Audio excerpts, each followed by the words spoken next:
welcome back to Metro Grid. My name is Andre. Thanks so much for tuning in. It is March 31st, 2022. That's right. We only have a couple more hours left of March 2022. You're never going to get one of those back. That's okay. Hopefully you'll enjoy the rest of it here. You're probably watching this in April. Firstly, I'm not greasy. My hair is wet. I think it's important to establish that very quickly before things get out of hand. Hey, how's it going? Hey. Tomorrow, hey, welcome. I realize I have a recall on my mouth, and that probably is a very bad mic sound. About the cast, but hope you're doing well. Yo, Dane, enjoy the cast. Also, play Elden Ring. Dane, shit. I wanted to talk today about Elden Ring, because I don't think I'm going to be playing much more Elden Ring. We got to get that inflammatory content right here at the top. I don't know, man. I think I'm Elden Ringed out. I played Elden Ring for like 6 more hours on yesterday, and I think I've decided that we will part ways. Why not both greasy and wet? Like a good pizza. Hold on, I'm gonna eat this Ricola on mute so you don't have to experience this. Hold on.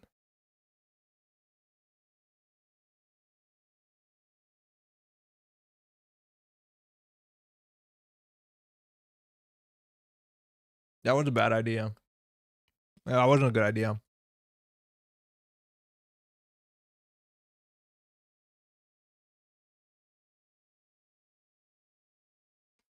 I was running late, did not consider that. I'll put the timestamp to start the video right now. I'm not gonna do that. I've got everything else set up to record some NR limited videos. Oh no way, just gotta find the time/energy. There's obviously like video production takes a fair bit of time. Energy too though, cannot be understated. Especially if it's something that you haven't done, because generally your first content you put out you're never happy with. And I think it's really important to make content that's bad. Hence this channel. But no, for real. Obviously it's pretty it's pretty important to you get experience. Like, of course the first step's not gonna be perfect, so enjoy it regardless. Even if you don't put it out, it's you learn a lot. Honey, hello, how's it going? Welcome. Eric, how's it going? Whiteblade, are you going to the New Jersey Calling? Man, I have not played the game of Flesh and Blood in months. Is anybody going from the West Coast? I think I might have been Flesh and Blooded out, but I think a large part of it is how inaccessible the game is financially at the moment, and how my finances are also not very good. What? Ian, Darko, Eli, and you are going? How many of you guys have PTIs? I didn't know that. Or are you going just for like the side events? Dane says, Andre, good horror is made by obscuring just the right amount from the viewer. My mind is swimming in ASMR horror. Playing in the Calling dude, we're degens. Oh, okay, that track. Yeah, that makes sense, yeah. Okay, so Flesh and Blood is having their first like pro quest. Pro tour, which is like the first leg of their meant to be like their established competitive professional scene. And this year they have like $1 million of prizing. I don't know how top heavy it is. It might be I think you might make okay money if you don't come in first. Right now, Flesh and Blood, the meta, I don't think it's something I'm really happy about. I've been playing the game on and off for a while. Sometimes I've been very excited about it. Sometimes I have been less excited about it. Right now, the meta has like 4 big decks that are on top. And to me, they feel very rock, paper, scissors. On this, like, has such a good matchup against this. This has such a good matchup with this. But the biggest issue is like, you still have to spend like $200 on multiple legendaries. So I always got the vibe you're not playing because of meta instead of cost. It's a bit of both. Like, Eric, I think I would like... The fact is the thing that I play is not competitive right now, but that's the thing that I have cards for. So if I want to like join the meta, I have to spend, you know, like $1,000, and I don't want to do that. So if the meta lines up with what I'm playing, I think I'd saddle it a bit more and maybe consider traveling. But like, oh my God. Yo, also, did you see that like that legendary that bracers that now Axe Dorinthia is using is like $200. I think it was a $40 card like a while ago. Drinking Margarita, how's it going? Hello, Andre. Hi, chat. I've been playing some in-person Netrunner with homies. Been teaching people the system gateway star decks. Good times. Yeah, that's really cool to hear. How have people been liking it? What do you teach first? Do you teach Corp or Runner first? I think that's always pretty important. Like, if the meta was good, would you play? If I could play Lexi, I would consider playing for sure. I'd love to have a long discussion about Fab Finance at some point with you. It definitely eats on my soul. It is, man, there's just like... My finances, again, have been a bit different than they were last year, but like... Just thinking about it and stewing on it, Lexi's good right now, you dork. Just stewing on it makes me really upset about like the manufactured scarcity about all this stuff. And you know, I don't know, it relates to all this sort of stuff that's pretty negative right now when it comes to like crypto, NFTs and all that garbage. Like I lump it all together where it's just like manufactured scarcity for the sake of it. I agree with like Netrunner's not getting big OP events either. So it's like, well, no, but I think there's a lot of people that want to do organized play, not for like big competition or money, but just to hang out with friends. So, you know, what to do. Good question about that. Hey, Pat, I usually teach runner first, so I can DM the game from the course perspective. I agree with you, Pat. That's how I do it too. Margarita says, though, I let them pick, then swap after one game. People like it. SG is a solid product. System Gateway is by far the best teaching product that Netrunner has ever had, like bar none. So on that note, Patrick, also talking about like events going on, we have a store championship. Pat, what's the date? It's, I think, the end of April 30th, I might be mistaken. But around April 30th, we have a store championship. It's the first like organized competitive event in Montreal for like 2 years or whatever it's been. So that's going to be happening at Silver Goblin on the 30th of April. So if you're watching this from like Ottawa, from, I don't know, south of the border, if you can make it across, we'd love to have you. But that'll be April 30th Standard Store Championship. So excited to see everyone and come play some cards. Colorado Meta's been playing Reboot and printed a bunch of folks here. It's been a blast exploring Genesis week by week. Oh, that's super cool. That's like the issue with, well, this is the thing. It's like, this is also, we have a lot of newer players here in Montreal, but from my understanding, a lot of them have been playing startup. So this will be the first standard event. And so for some of these players, they might not know all the cards, but I think more importantly, a lot of these players are going to have to proxy a lot of these cards.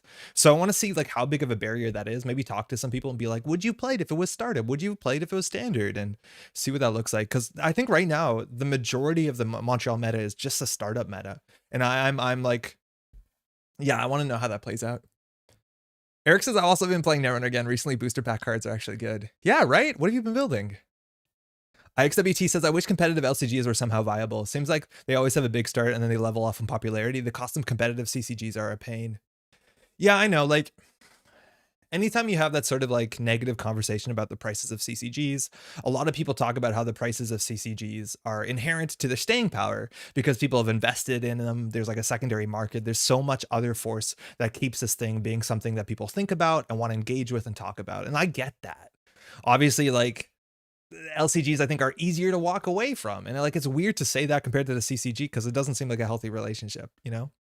But yeah, I don't have any like sweeping good ideas of how to marry those two for sure. But like, I just wish that the other games I played were as accessible as Netrunner for sure.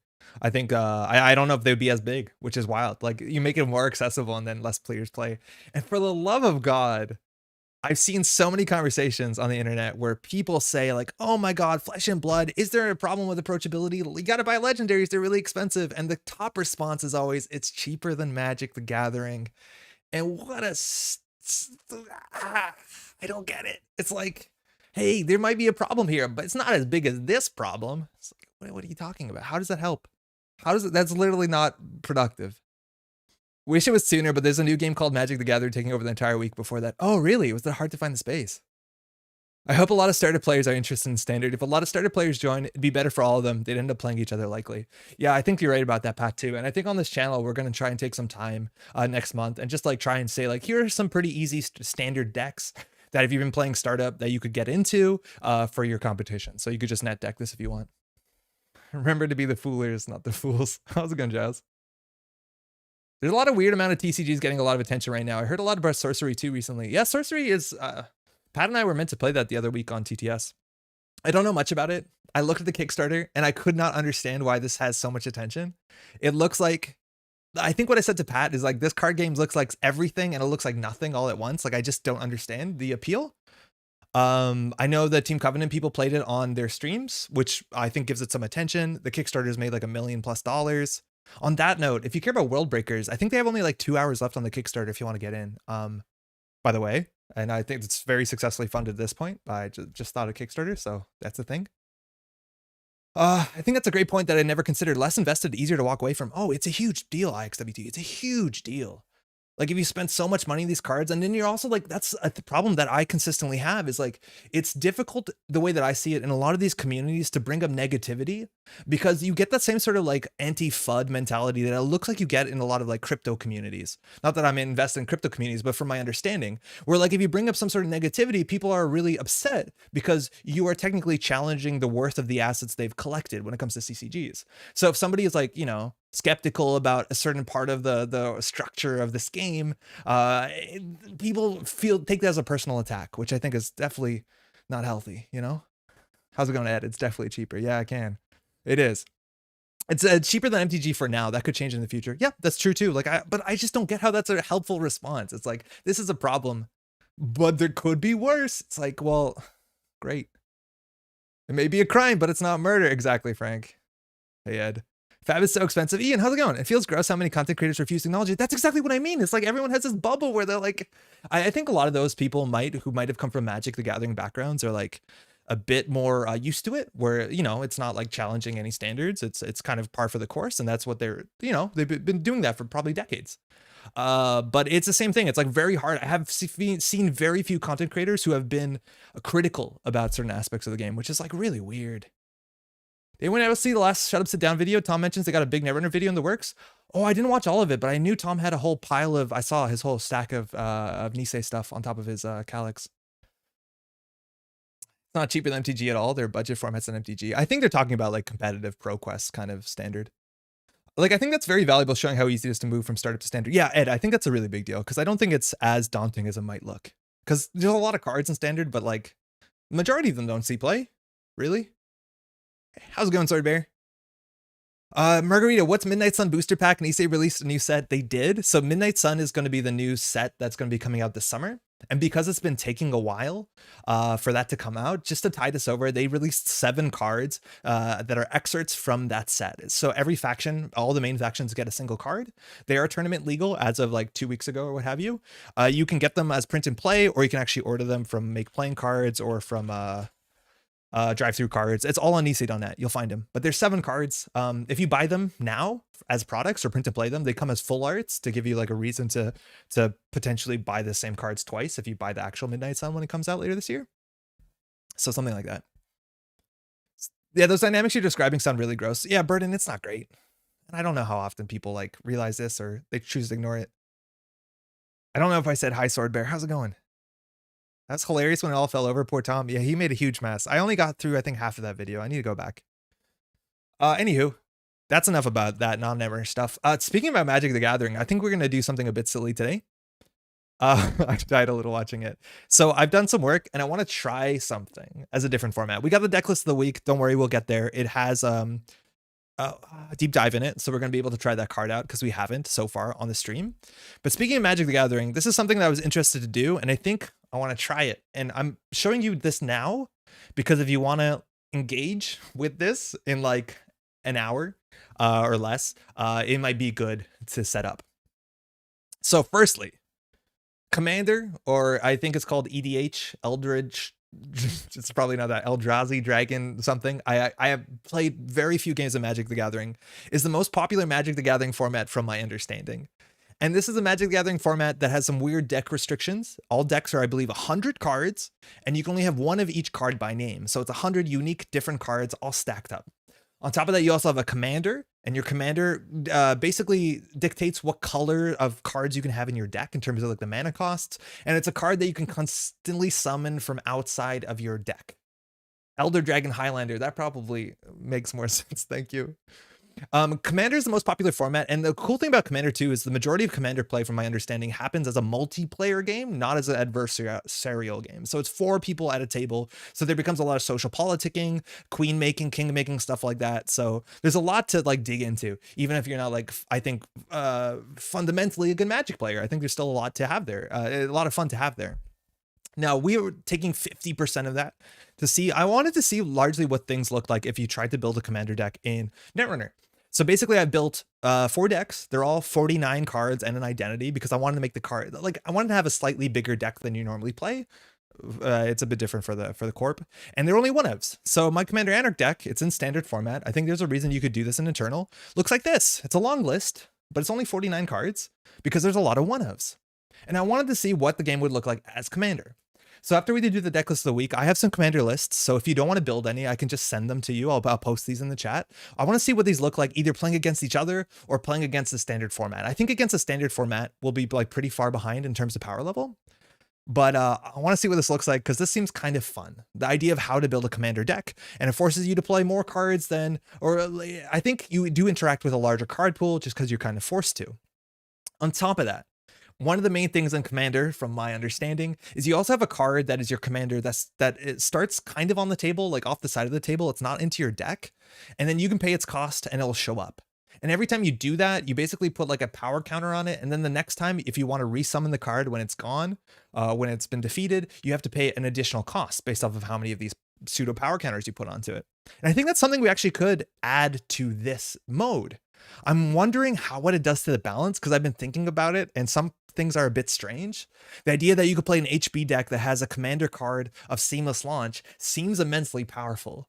But the fact is, a lot of the HB decks modernly, that is the case. If you're playing Precision Design, a lot of times you always have a seamless launch in hand anyways, albeit it does take up a hand slot, it can be trash, stuff like that. So it's kind of interesting. I think maybe the power level of this could be already reined in by the fact that the decks are a bit more inconsistent in general.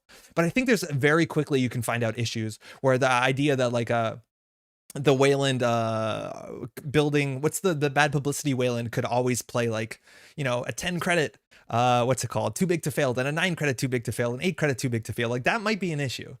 But admittedly, that can be backed up by the fact that there's not that many copies of hard-hitting news you can have in your deck realistically, or punitive Counter-Strike, right? You can only have one, or one tutor for one, you know what I mean? So ideas are more or less our commanders in some case, but I wonder if you can actually make a commander card on top of that. Regardless, I think we're going to try that after we tried this, but the basic idea is I made 4 commander lists.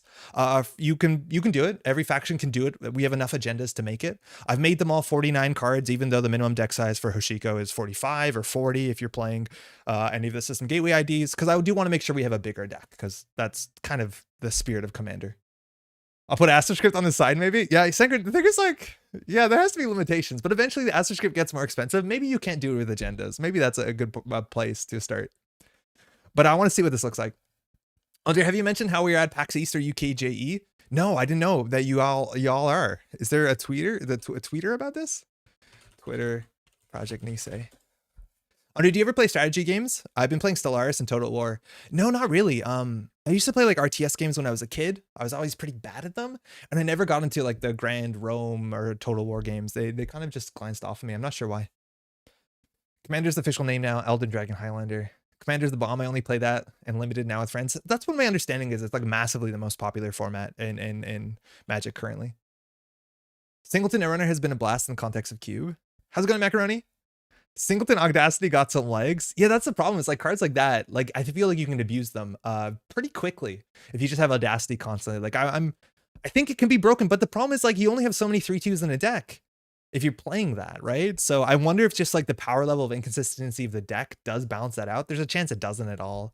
I feel like on the runner side, it's harder to break, right? Like maybe diversion. Like things like account siphon obviously would be busted, but having a diversion that costs like 3 credits the third time you do it, I don't know how good that is. I've always liked the idea of Highlander means you can't just stuff all the best non-efficient cards. Yeah, you have to kind of work with what you get. Obviously, like it'd be in your best interest to have as many tutors. That seems to be a pretty big thing in Magic, is ways to find the things. Asa plus fully op, yeah, that would be disgusting really quickly. Brian, how's it going? Honestly, Ocarina's sort of like Commander. Yeah, it kind of is, but it's just like making a new ID, right? Kind of. Fully OP. Okay, is Nisei? Where is Nisei? Looks like Nisei is going to be at PAX. We're going to be running a friendly GNK at PAX community room on Friday, April 22nd. So that's at the end of next month. Join us to play some games. Oh, that's super cool. PAX East. Sick. PAX East is where? Not Boston again? Is it Boston again? Or is it in like Illinois? That's not East. Where's PAX East? PAC also it looks to be at UKGE, which I don't know what it is. I can't find it. I don't know. We'll find it. Perform an MTG where you eventually set aside a commander spell, eventually collapse because it was crazy broken. Okay, that's good to know. Maybe we just don't do that. Are those new Nisei deck boxes? Actually, yeah, they definitely are. Many people ask for non-card items. At this convention, you can pick up all sorts of goodies, including sleeves, deck boxes, and play mats. Nisei was kind enough to send me the overclock sleeves from part of the Worlds kit. They're pretty great. So if these sleeves are just the same stuff with different art, that's fantastic. But yeah, those deck boxes are like, those were a price support from old school FFG Netrunner, like back in the day. They stopped making those like a couple years later in, but they're I have a bunch of those. They're actually very, very useful because they perfectly fit like 2 decks. It's like all you need in terms of cards to come to an event. I like them a lot. Uncle Komodo, geriatric electricity. PAX East site says Boston. Okay, it's Boston. Sick. How's it going, Kimmel? I picked up Radlands recently and have been enjoying it. Sharing a deck means top decking feels huge, though. Kind of wish I had normal deck building. So I think if you buy 2 copies of that game, you could probably deck build yourself. I am a big fan of Radlands. I'm played maybe 12.5 games, 2 dozen, but it's really good. I am really enjoying it. But I think the point is they wanted something that you can easily pick up and play. But yeah, deck building might break the game. I'm not sure. I want all the merch, t-shirts and mugs, whatever. Macaroni, for what it's worth, they do have a Redbubble. It's not like, from what I've seen, it's not like art from cards. A lot of it is just the art from like logos, from branding, from, the faction, stuff like that. But they do have a Redbubble site if you want some Nisei stuff. I was about to pick up the Nisei pillow at some point. Man, I don't know. For sweat, like, maybe this is just me. And if Nisei, you're watching this, you can make me happy. I'm not a big fan of like if this Nisei logo was really subtle and it was just like a crest, you know, like something fancy, I'd be really into it. I'd be so into it. But I never liked the huge graphic stuff. But that's, I think, just me. But if this was like a subtle thing with just Nisei on it, man, that'd be a sick t-shirt. I still think it's pretty good. There's some good stuff here too. Shaper bullshit. Let's go. Would you say Redlands is rad? Hey, Flip. Yeah, I guess so. I think Radlands with deck building can get pretty obscene. I suspect the power of cards, like if you have destroyed a camp, gain X, is really hampered by the fact that you can't build around them. And for what it's worth, I think the most exciting part of Radlands is before the game starts, where you build your 3 camps and you have to draft them out of the 6, or not draft, but like you get 6 cards and then you pick 3 of them to be your camps. And those are the things you're protecting that give you active or ongoing or one-time abilities. And the more powerful they are, the less card draw you get at the beginning of the game. It's like one of the most exciting times of Radlands is the beginning of the game. And I wonder if deck building would just destroy that. But yeah, I have no doubt that it's not balanced around it. You can try though. Nothing stops you. The game's also like really affordable, which I'm very happy. Like you can pick up the standard version for like 22 Canadian. It's great. It's really good. All right, here we go. Shaper deck list of the week. I'm gonna need my water.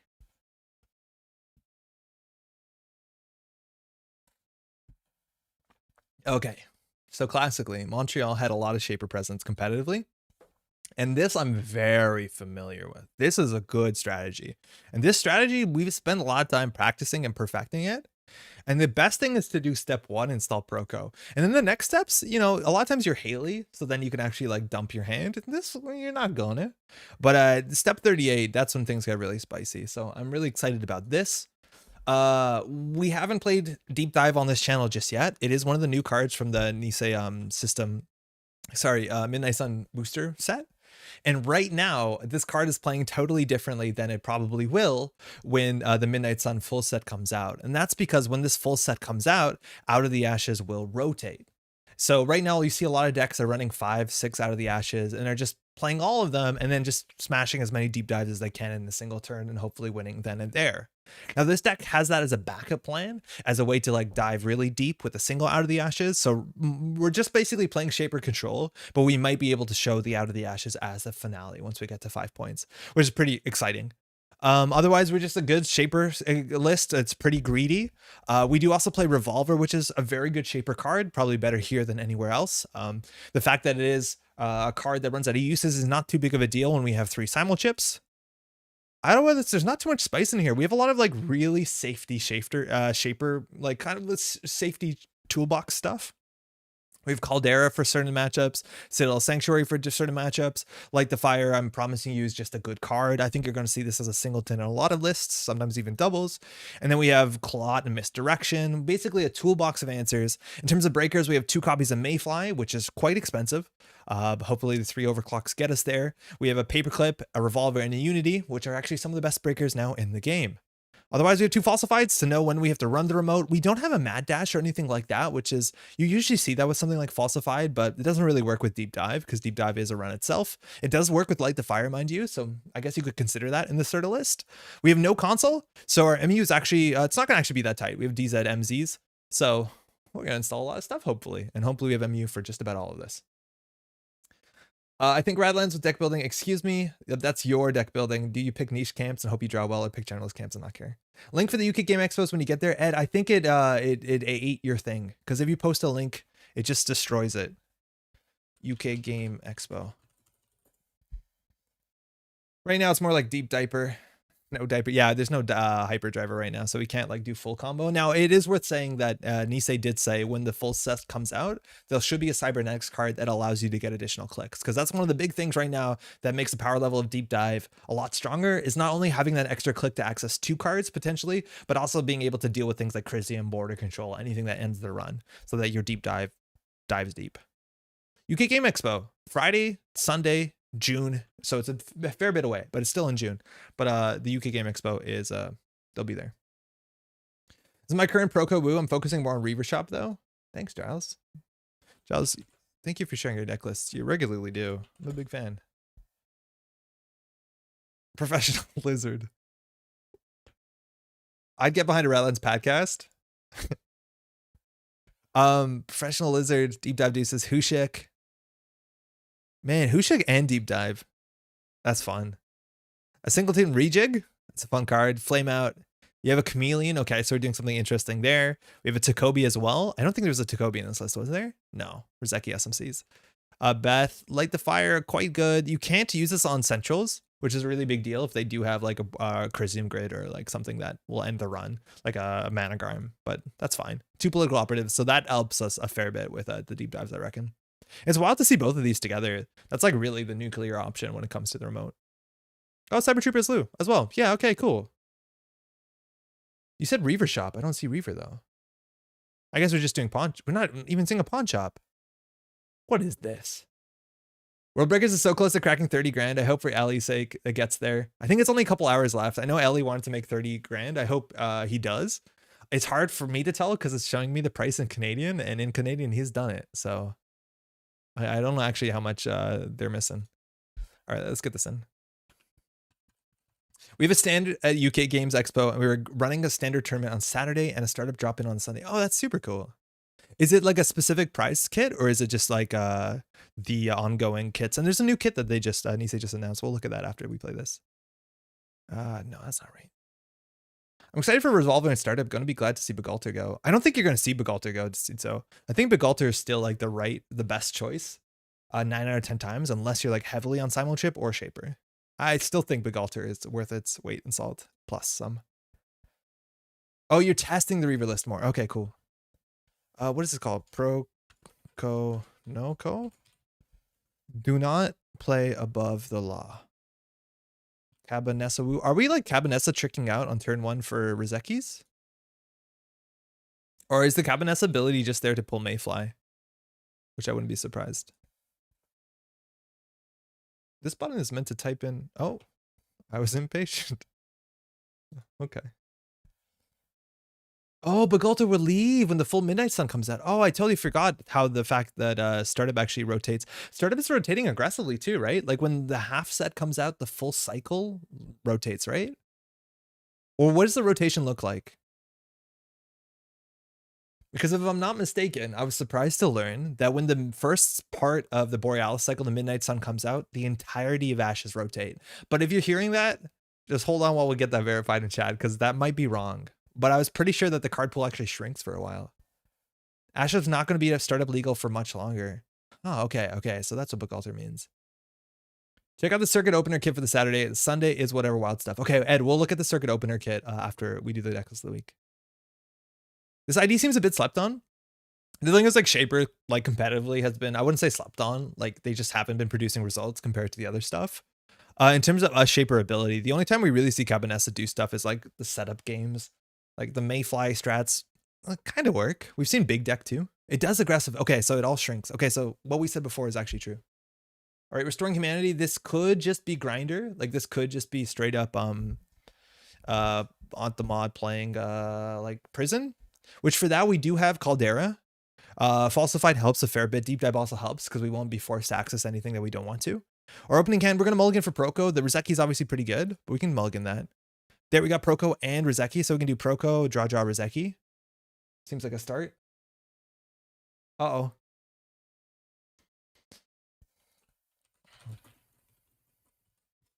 It's also really hard for this deck. That's why we need the Caldera a lot of times, is to be able to successfully do a deep dive on the basis that, like, if we take any damage on the run or on accessing, we'll lose it. So a lot of times we have to play the Caldera as damage mitigation so that we can pay money to keep our cards. I don't know what this could be. We'll just do what we do. 5 work in progress list.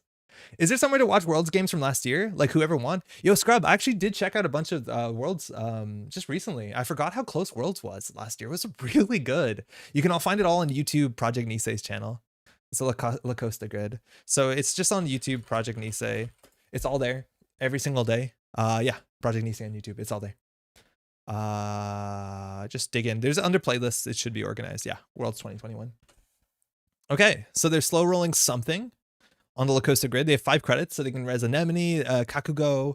There's even a small chance this is an NGO front. I'm not sure they would do that. And then they could, in theory, res like an Anansi, which would be a bit of a nightmare. We'll do ProCo. Getting our Caldera down is pretty good. I don't know if this, in theory, could be the 4-2 that wipes our hand. I actually really value putting this thing down. I just don't want to lose it to errant damage. It's just very unlikely for this to be viral weaponization because I think they would have thrown it at us. Thanks for the link, Macaroni. All right. That's a Hansei, which is going to turn on their ability on 10 credits. Slow rolling, double advance. It is just a sandbox. Okay, so doesn't look like a prison, just looks like value. We could run archives to deny them a credit.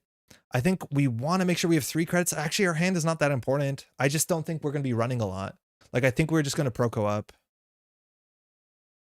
We're kind of at a point where we can consider deep diving next turn.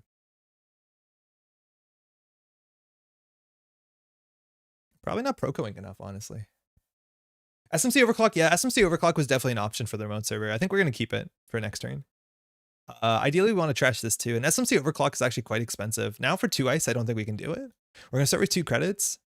I think we can ProCo once, and now we can maybe do it. Maybe ProCo again. Now we can probably do it. And then last click, we can create a commission. We're going to challenge this because this game can be quite fast. With a single advancement, it looks like they're trying to score out an Obokata, which we're actually pretty okay with. Oh, yeah. So this is an Obokata punitive. At least we're costing the money here. I don't know what our breakers are. It looks like it's an Obokata, though, so I don't think we interact. Okay, so this is for to install thinking. So this card forces us to put 2 cards on top of our deck, which will give us exactly 4 cards. So I think we let them score out the Obokata here, and then they'll be down on 2 credits if it is an Obokata, and then we could consider deep diving. It's only for a single, which is not great. The issue is that we're going to lose all these credits, so I think we still pull up the paperclip even if we don't break it.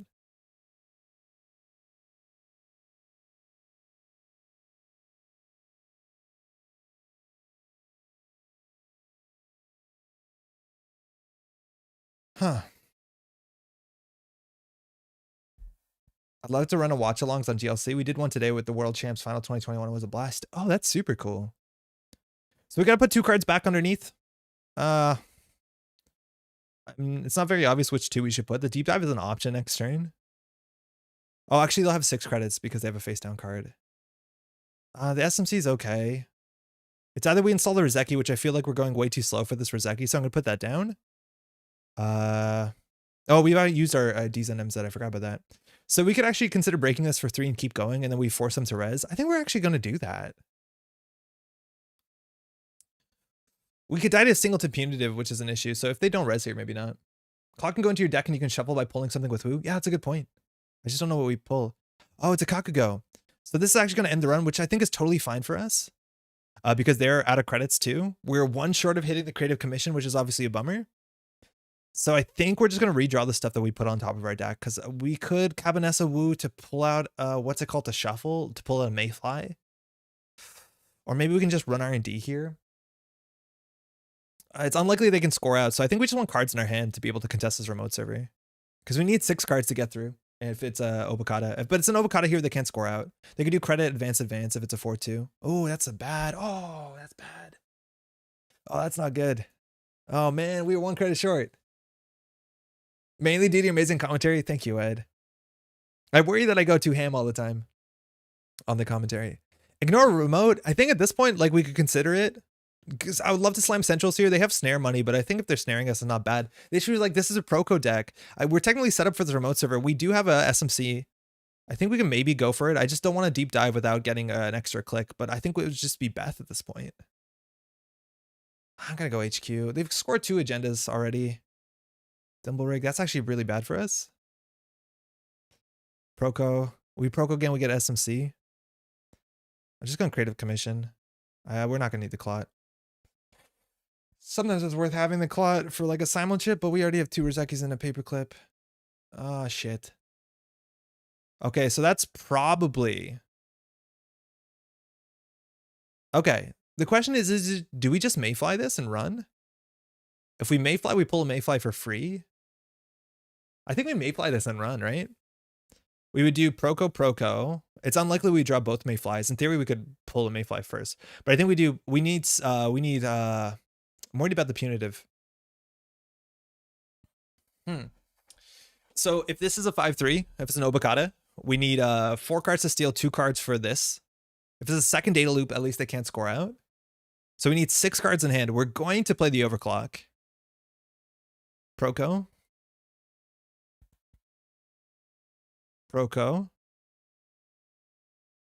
So I think we just Cabinessa Wu for the Mayfly, and then we just overclock the remote server. It's a border control, we lose. It's a thimble rig, we're fine.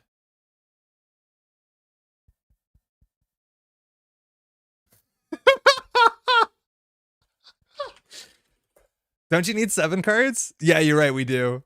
Thanks for the game. I'll come watch the stream now. Thanks, Mod. Thanks. Yeah, we could pay with Caldera. We'd be okay. We just can't pay for Obokata, but we could pay for this. Yeah. It was an Obokata, so we'd be fine. We'd have to pay for that for sure. Good game. I have yet to buy all the Nisei. Hey, thanks, you too. Well, if we're a ProCo deck, let me tell you, this sort of strategy we definitely could have dealt with. We were just a credit short last time to deal with this. Like, once we get past the hump of them jamming behind 3 ice, we'd be okay. The border control there was the one nightmare, right? Like, that's the one nightmare that we can't deal with. But we were prepared for every single ice in the game. Besides that. Barrier's too strong. We had the paperclip. We had everything. Man. Yeah, they just rushed us out. That's fine. And were they on credit? No, I think they had extra credits to spare. Yo, Parallel, how's it going?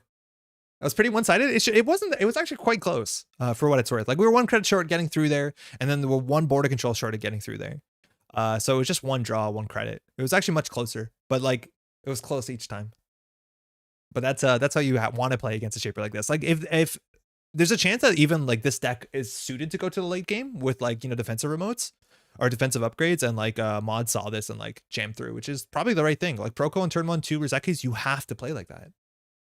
Sorry, IXWT said I have to yet buy all the Nisei stuff. Can someone tell me if the quality from drive-through cards is worth it? IXWT, I can't say about drive-through cards. I can say from make playing cards, but if I bought that product, if the product that I got from make playing cards came within a pack of like FFG cards, I would not be able to tell the difference. I do not think drive-through cards is going to be very different. So from my experience, the quality is exactly what you'd expect, which is quite good. It says DTC is excellent. Yeah, I know Nisei prefers DTC. They get a bigger cut from that too. But yeah, I've never heard anyone complain about the quality. I will do Runner one more time.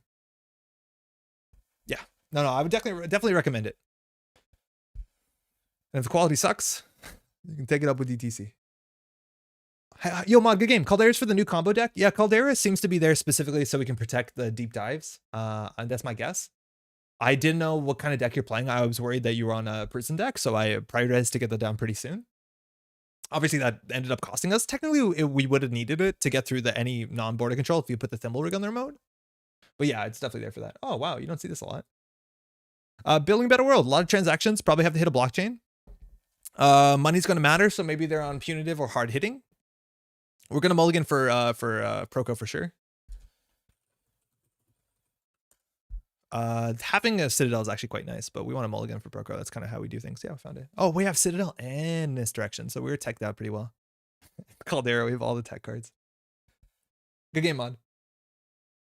All right, so every time they play a transaction, not first time, it's whenever, they get an additional credit. So we have to be a bit wary of the runs. Now, a lot of times we can let this go. The nightmare here is that this is specifically an above the law. And we jam a ProCo on the table, we draw 3 times, and then they above the law away our ProCo. Like, that's the nightmare situation. With 10 credits, it can definitely res this. The question is like, how bad is the face check? Like if we run and it's just like a Tithonium, it's fine. If it's just like a Trebuchet is what I wanted to say, it's fine. If it's a Massless, potentially pretty bad, but like, hey, we're a Shaper control deck. We're just gonna ProCo, and I think we're gonna create a commission last click. There's a chance that Rizeki actually last click is better. But this gives us a bit more flexibility, but the thing is we're ProCoing anyways. Please not above the law. Oh my god. This is looking a fair bit like the Wayland card from System Gateway. I never remember the name of. It would be nice to have an SMC, but I think we can just like cabbie out what's it called? So we're not worried about this until it hits mass. False flag potentially. Clearinghouse is what I'm more concerned about. So we want to make sure that we like have 2 clicks to run this when we run this, so we don't just border control lose if they continue to advance this. If it's we just play a Citadel if it is like a, what's it called, a clearinghouse, so we have options. So I think we're just gonna play these 2, because this like totally deals with the clearinghouse. Card quality isn't the best, Ixaron says. Oh, it's an SDS. Okay, that's fine.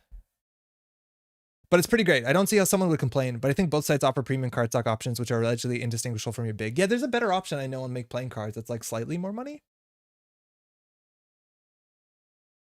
Okay, new card in the remote server. So if we could have Mayflied that, it actually would have worked out pretty well. Oh, we lost a Rizeki. Oh, excuse me. I didn't realize that. Okay. All right. Again, the Nightmare is above the law.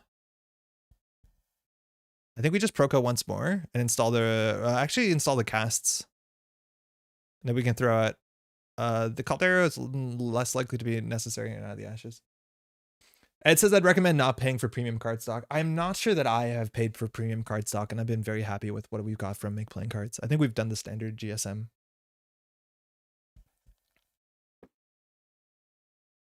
They've only triggered their ability once. I'm assuming like they probably are playing now Predictive Planogram, which I'm pretty sure is a transaction. Because that took the Beanstalk slot. They're likely want to get to 10 credits to play government subsidies. I'm not actually sure what other transactions are in the format that are like really stunning. Red level clearance, I think. Icing Archives, so they're respecting I don't know if their HQ is flooded, they're expecting Sneak Door, but it respects our deep dive for sure. Order doesn't matter here, no. Alright, well we'll play control. Control is not very exciting. Having this on tap is actually quite useful, but we do need an installed program. I don't know if we need installed these at MZ. But they're not doing anything quickly, so I feel like we can just overwhelm them with Shaper value over time. I guess we can install it. I don't know if we need to. I feel like we're going too slow. You can force the purge, right? With Clot? Yeah. If you're going to install Breakers, DJ will pay off. Yeah, it's a credit a turn of value for sure. It's like very comparable to Rizeki. The Predictive Planogram into hedge fund, so that's 2 more triggers. It is a transaction. Hanse review is good too, yeah. 11 credits on an upgrade. Oh, we're undoing that. Yeah, this is generally worth it. I just don't know if the daily cast is like sooner to be good. But yeah, this is generally 1 credit a turn. Plus Emu, which is nice. I'm not that scared of punitive or hard-hitting news, considering we have a misdirection in hand. The thing is, we're not producing breakers. No. Okay. We're gonna get this discarded. Oh yeah, I see what you mean. We can just install it. Yeah, we can just install it to provoke a purge if they need to. I just don't know if they're running, what's it called? Yeah, maybe we just install this. I think we're gonna do Sure Gamble into... Maybe just into Mayfly. What's the strength on blockchain? Like 5? It's not great. You want a paperclip blockchain just about every time. Just because it would have, I think 3 subroutines now. I forget how the actual wording works. Yeah, I will install this. This like interacts with Hostile, which are likely on. It's on 4? Okay. I've held dozens of cards from different printer games and print runs, which is the only reason I notice at all. I don't think anyone normal noticed a meaningful difference. It's especially also because like I generally play Netrunner 99% of the time in sleeves. I really do not notice. Oh yeah, they did purge. Sick. Time walk. Got him. I didn't realize they purged. I looked away.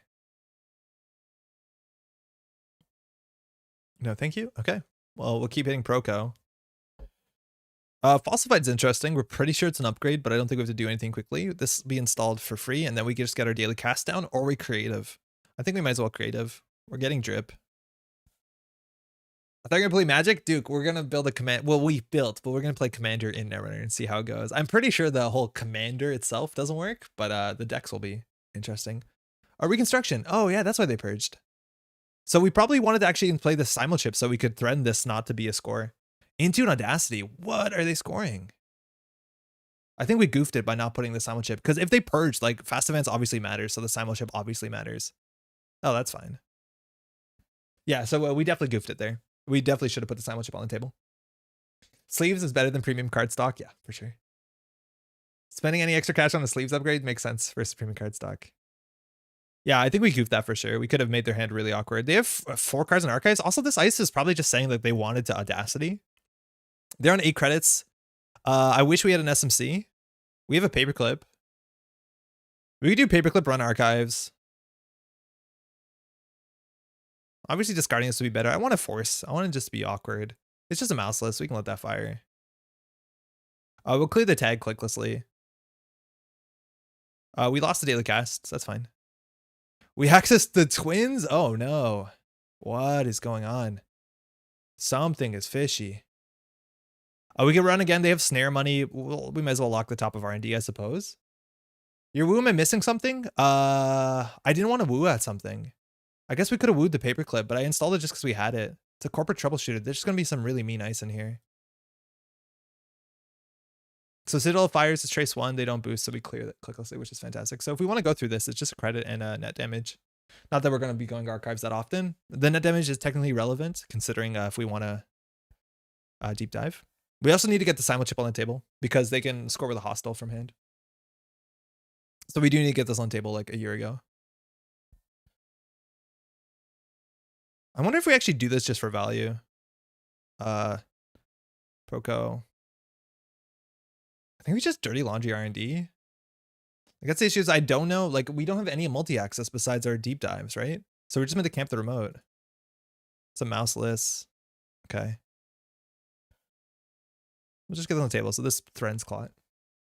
Now they can top deck hostile. They couldn't that turn. Well, they couldn't score it out. The simul chip helps a lot. But now they could have something in hand. Like, I think we can run hand here. We put SMC, we run hand. We have 1 Mayfly in the bin, 1 in hand. But I think we just SMC run in HQ.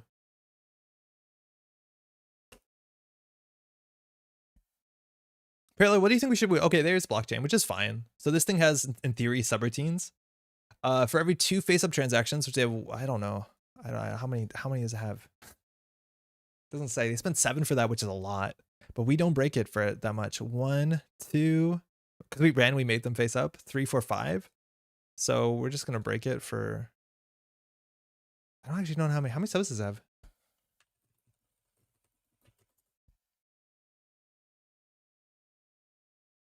For every 2 face up, I counted 5, right? 1, 2, 3,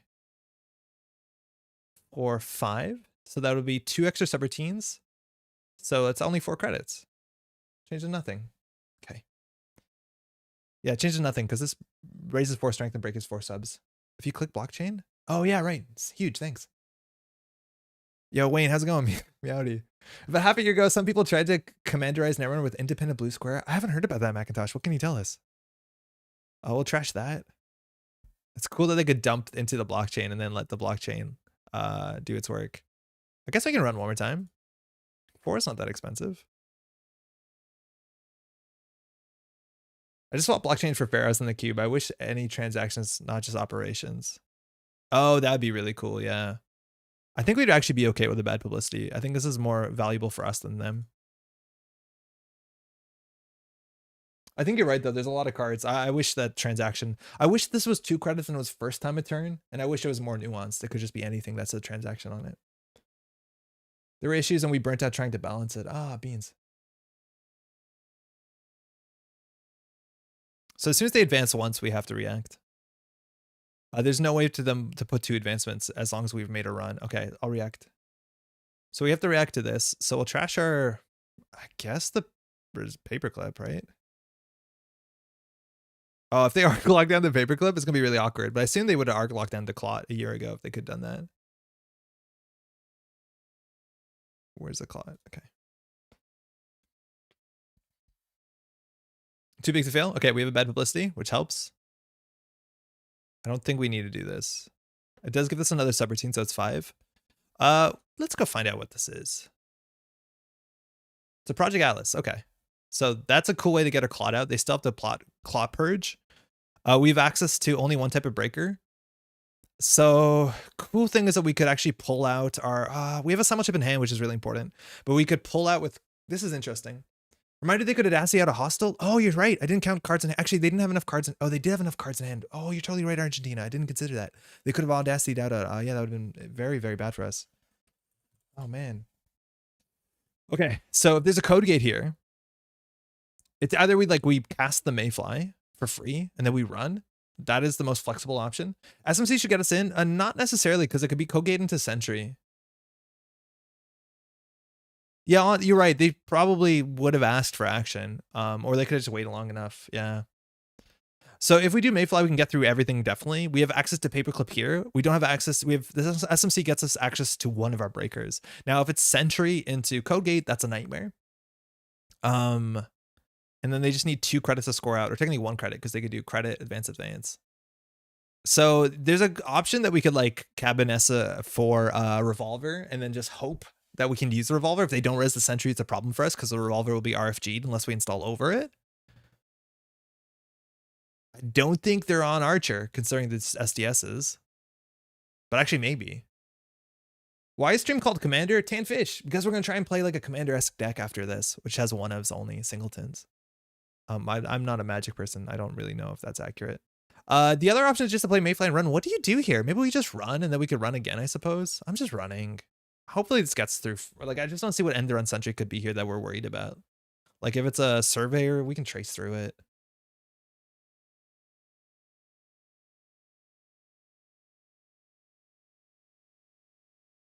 Hollywood Grid MVP. Yeah, unfortunately, it's not in the format.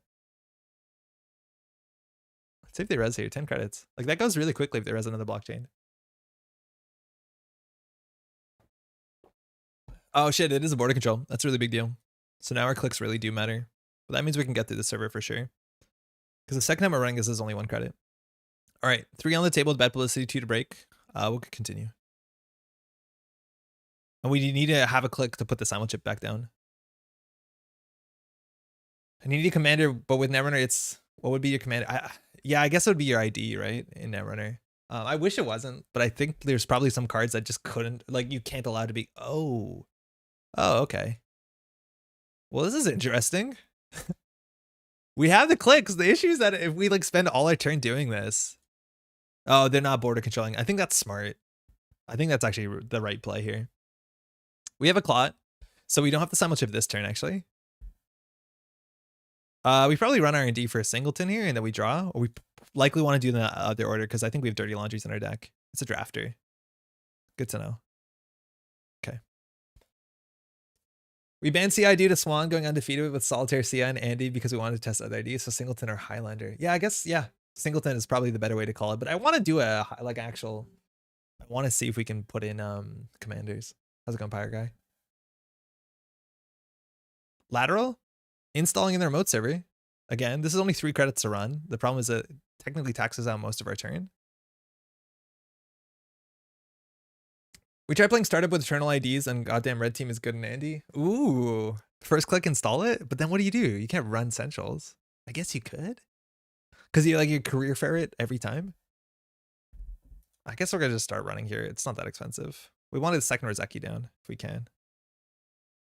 Will you play against a reg opponent or both? Or you? I hope we both play singleton, but if people don't want to, I will try against a regular, like just a regular standard deck, and hope for the best. Oops. I just paid there. I paid there. Shit. Unique resources count as commanders, right? Beth commander. That's Ocarina, huh? Might be a spin doctor. I'm not sure what else this would be exciting for them to be. Oh, it's an SDS drone deployment. Oh, wow. Yeah, we'll take that. Huh. Now, if we're worried about arc lockdown, like we'd want to run again just to get it installed for 3 credits and break. I'm not sure. Are we worried about arc lockdown? Because if we're worried about arc lockdown, we would want to run here. We also could have, it might have been safer to trash the Rozeki and then install this Rozeki, because this is worth 3 credits. There's a chance that this Rozeki is not going to be worth 3 credits. Influence count, it's tricky. 1, 2, 3, 4, 5. So no, nothing meaningful. So it's either we run again to install the border control, which would only be actually 2 credits with DZ, and then we would only break. Yeah, I'm going to do that. I'm just going to play it safe. I'm going to run the server so that we use our DZ MZ and we only have to break the non-end run. Def 3 for predictive. Yeah, I'm pretty sure they'd be running all 3. But they seem like they have a lot of, like, we haven't seen trashing, but they want to buff their ice, so I'm worried that they are on, like, just denial. We'll just break 1 subroutine. We can do that, right? Yeah. Oh, I'm just going to jack out. Oops, I broke the wrong one. Oops. Meant to break the credit one. Could you kindly end the run for me?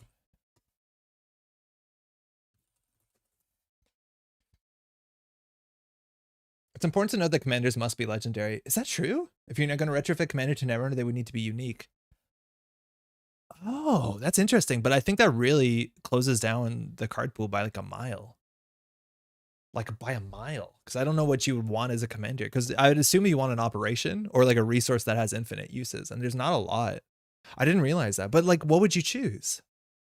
Okay, they purged. So we just need to play simul chip. That's fine. And hopefully we win the game by deep diving, which would be, you know, fitting.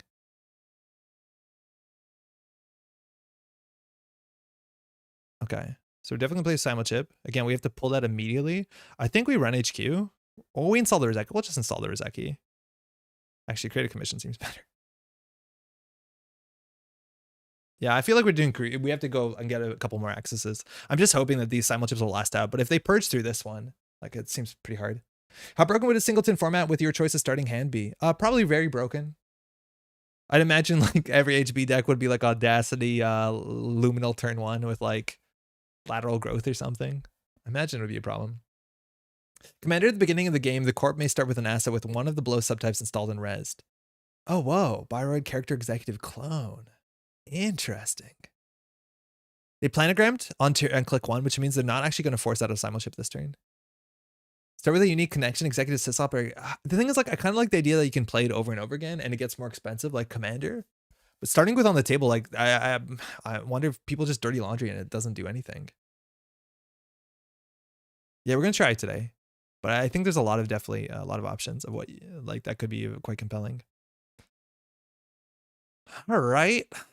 Guess we're going to run HQ for 4 credits and a bad publicity. Ward of Fatima was fun. Oh, it's 6. Okay. That's an Audacity hand. Okay, good to know. Got to work with that. We also ran, it technically plays around shipping from Tenon.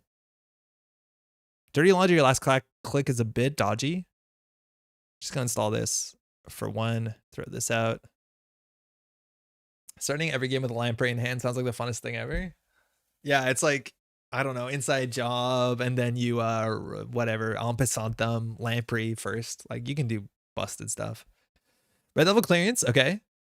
Draw 2 cards. They could gain a click back here, which means that they are threatening out the paperclip. I mean, sorry, the clot. They did, okay. So if they install here and it's a hostile, we have to clot immediately. This makes sense for corpse since their stuff is more delicate, but runner cards don't tend to die. Yeah, that's the thing is, like, I think overclock would be totally fine. Like, if overclock was a commander card and every time you played it, it costs 1 more, like, it wouldn't be that flashy. It'd be like, oh, you can always overclock. And then it's like, do you want a 3 credit run, a 2 credit run? Like, it's fine. I'm going to trash the new one just so we don't get value from it.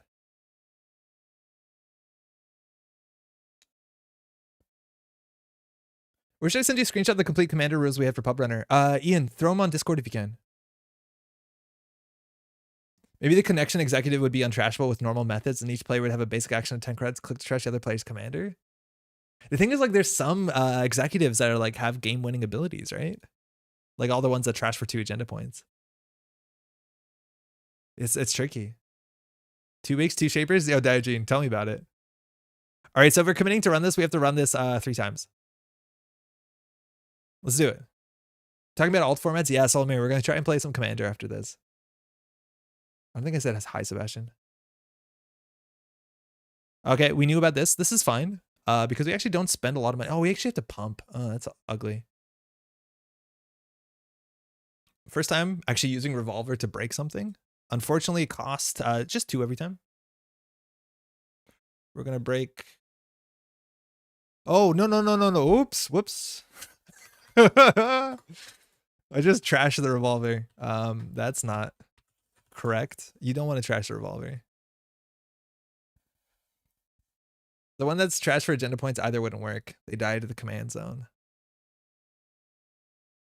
Yeah, I did the wrong paid ability. You want to do the power counter one. Oh, excuse me, match strength. You want to do this one. You don't want to trash your Revolver. So we should be able to run this 3 times with just the Revolver. It's going to cost us some money. We're actually going to run out of money on this.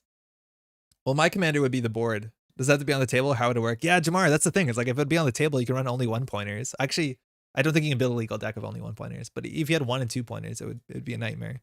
You play Argus.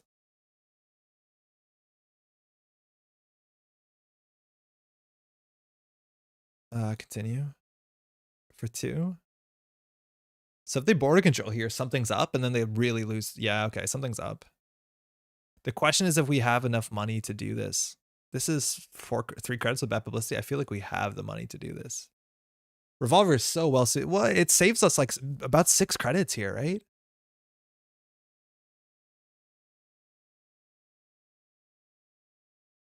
Oops. Need a break.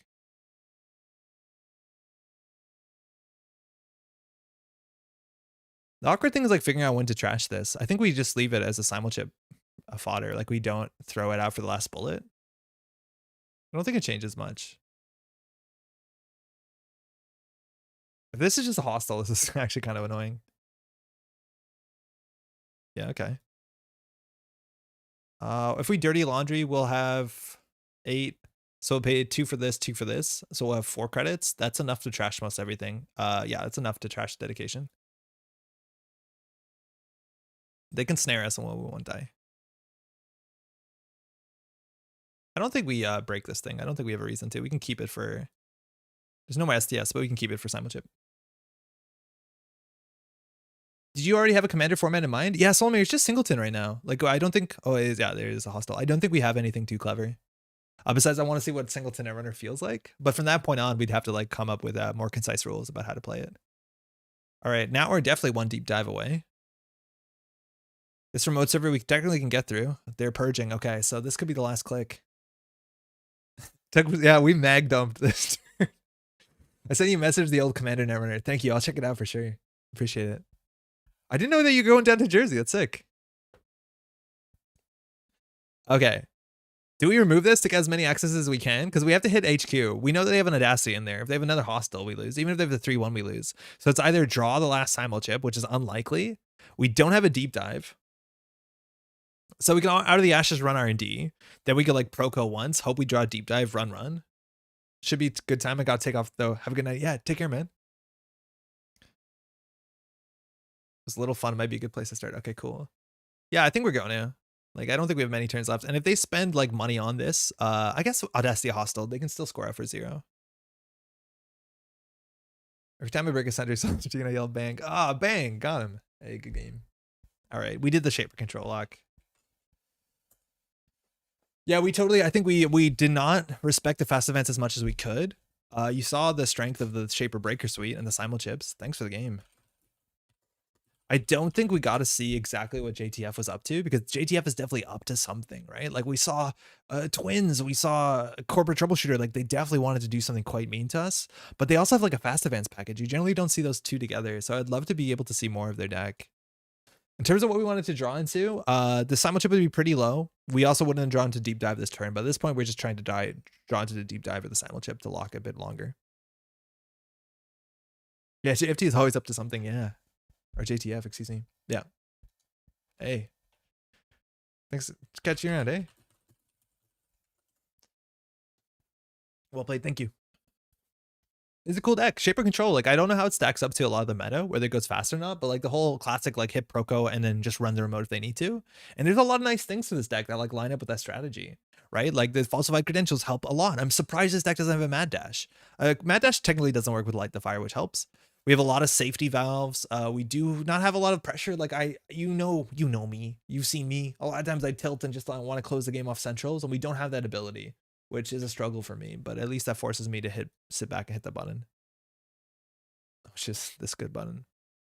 Okay, quick news, Nisei news. Firstly, announcing the 2022 circuit openers.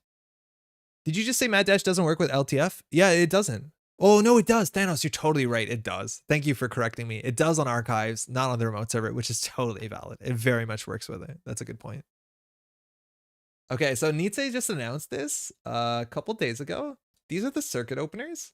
This is a new format, largely. Its competitive season is finally upon us this year. As detailed in a previous article, an introductory tier to the competitive track will be taken up by circuit openers.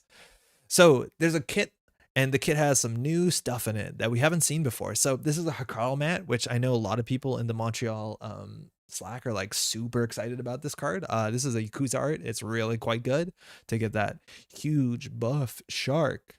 They also have some new cards we haven't seen before. Simulchip with a new character on it, who I'm not sure who this is. Maybe this is a character from Midnight Sun. We don't know who this is, do we? And then we have Obokata Protocol, which is a very powerful card. And see, Nisei, this is what I love, where Nisei makes powerful cards that are from some of the later FFG sets, which are harder to get, accessible for players who are just entering the game, which is fantastic.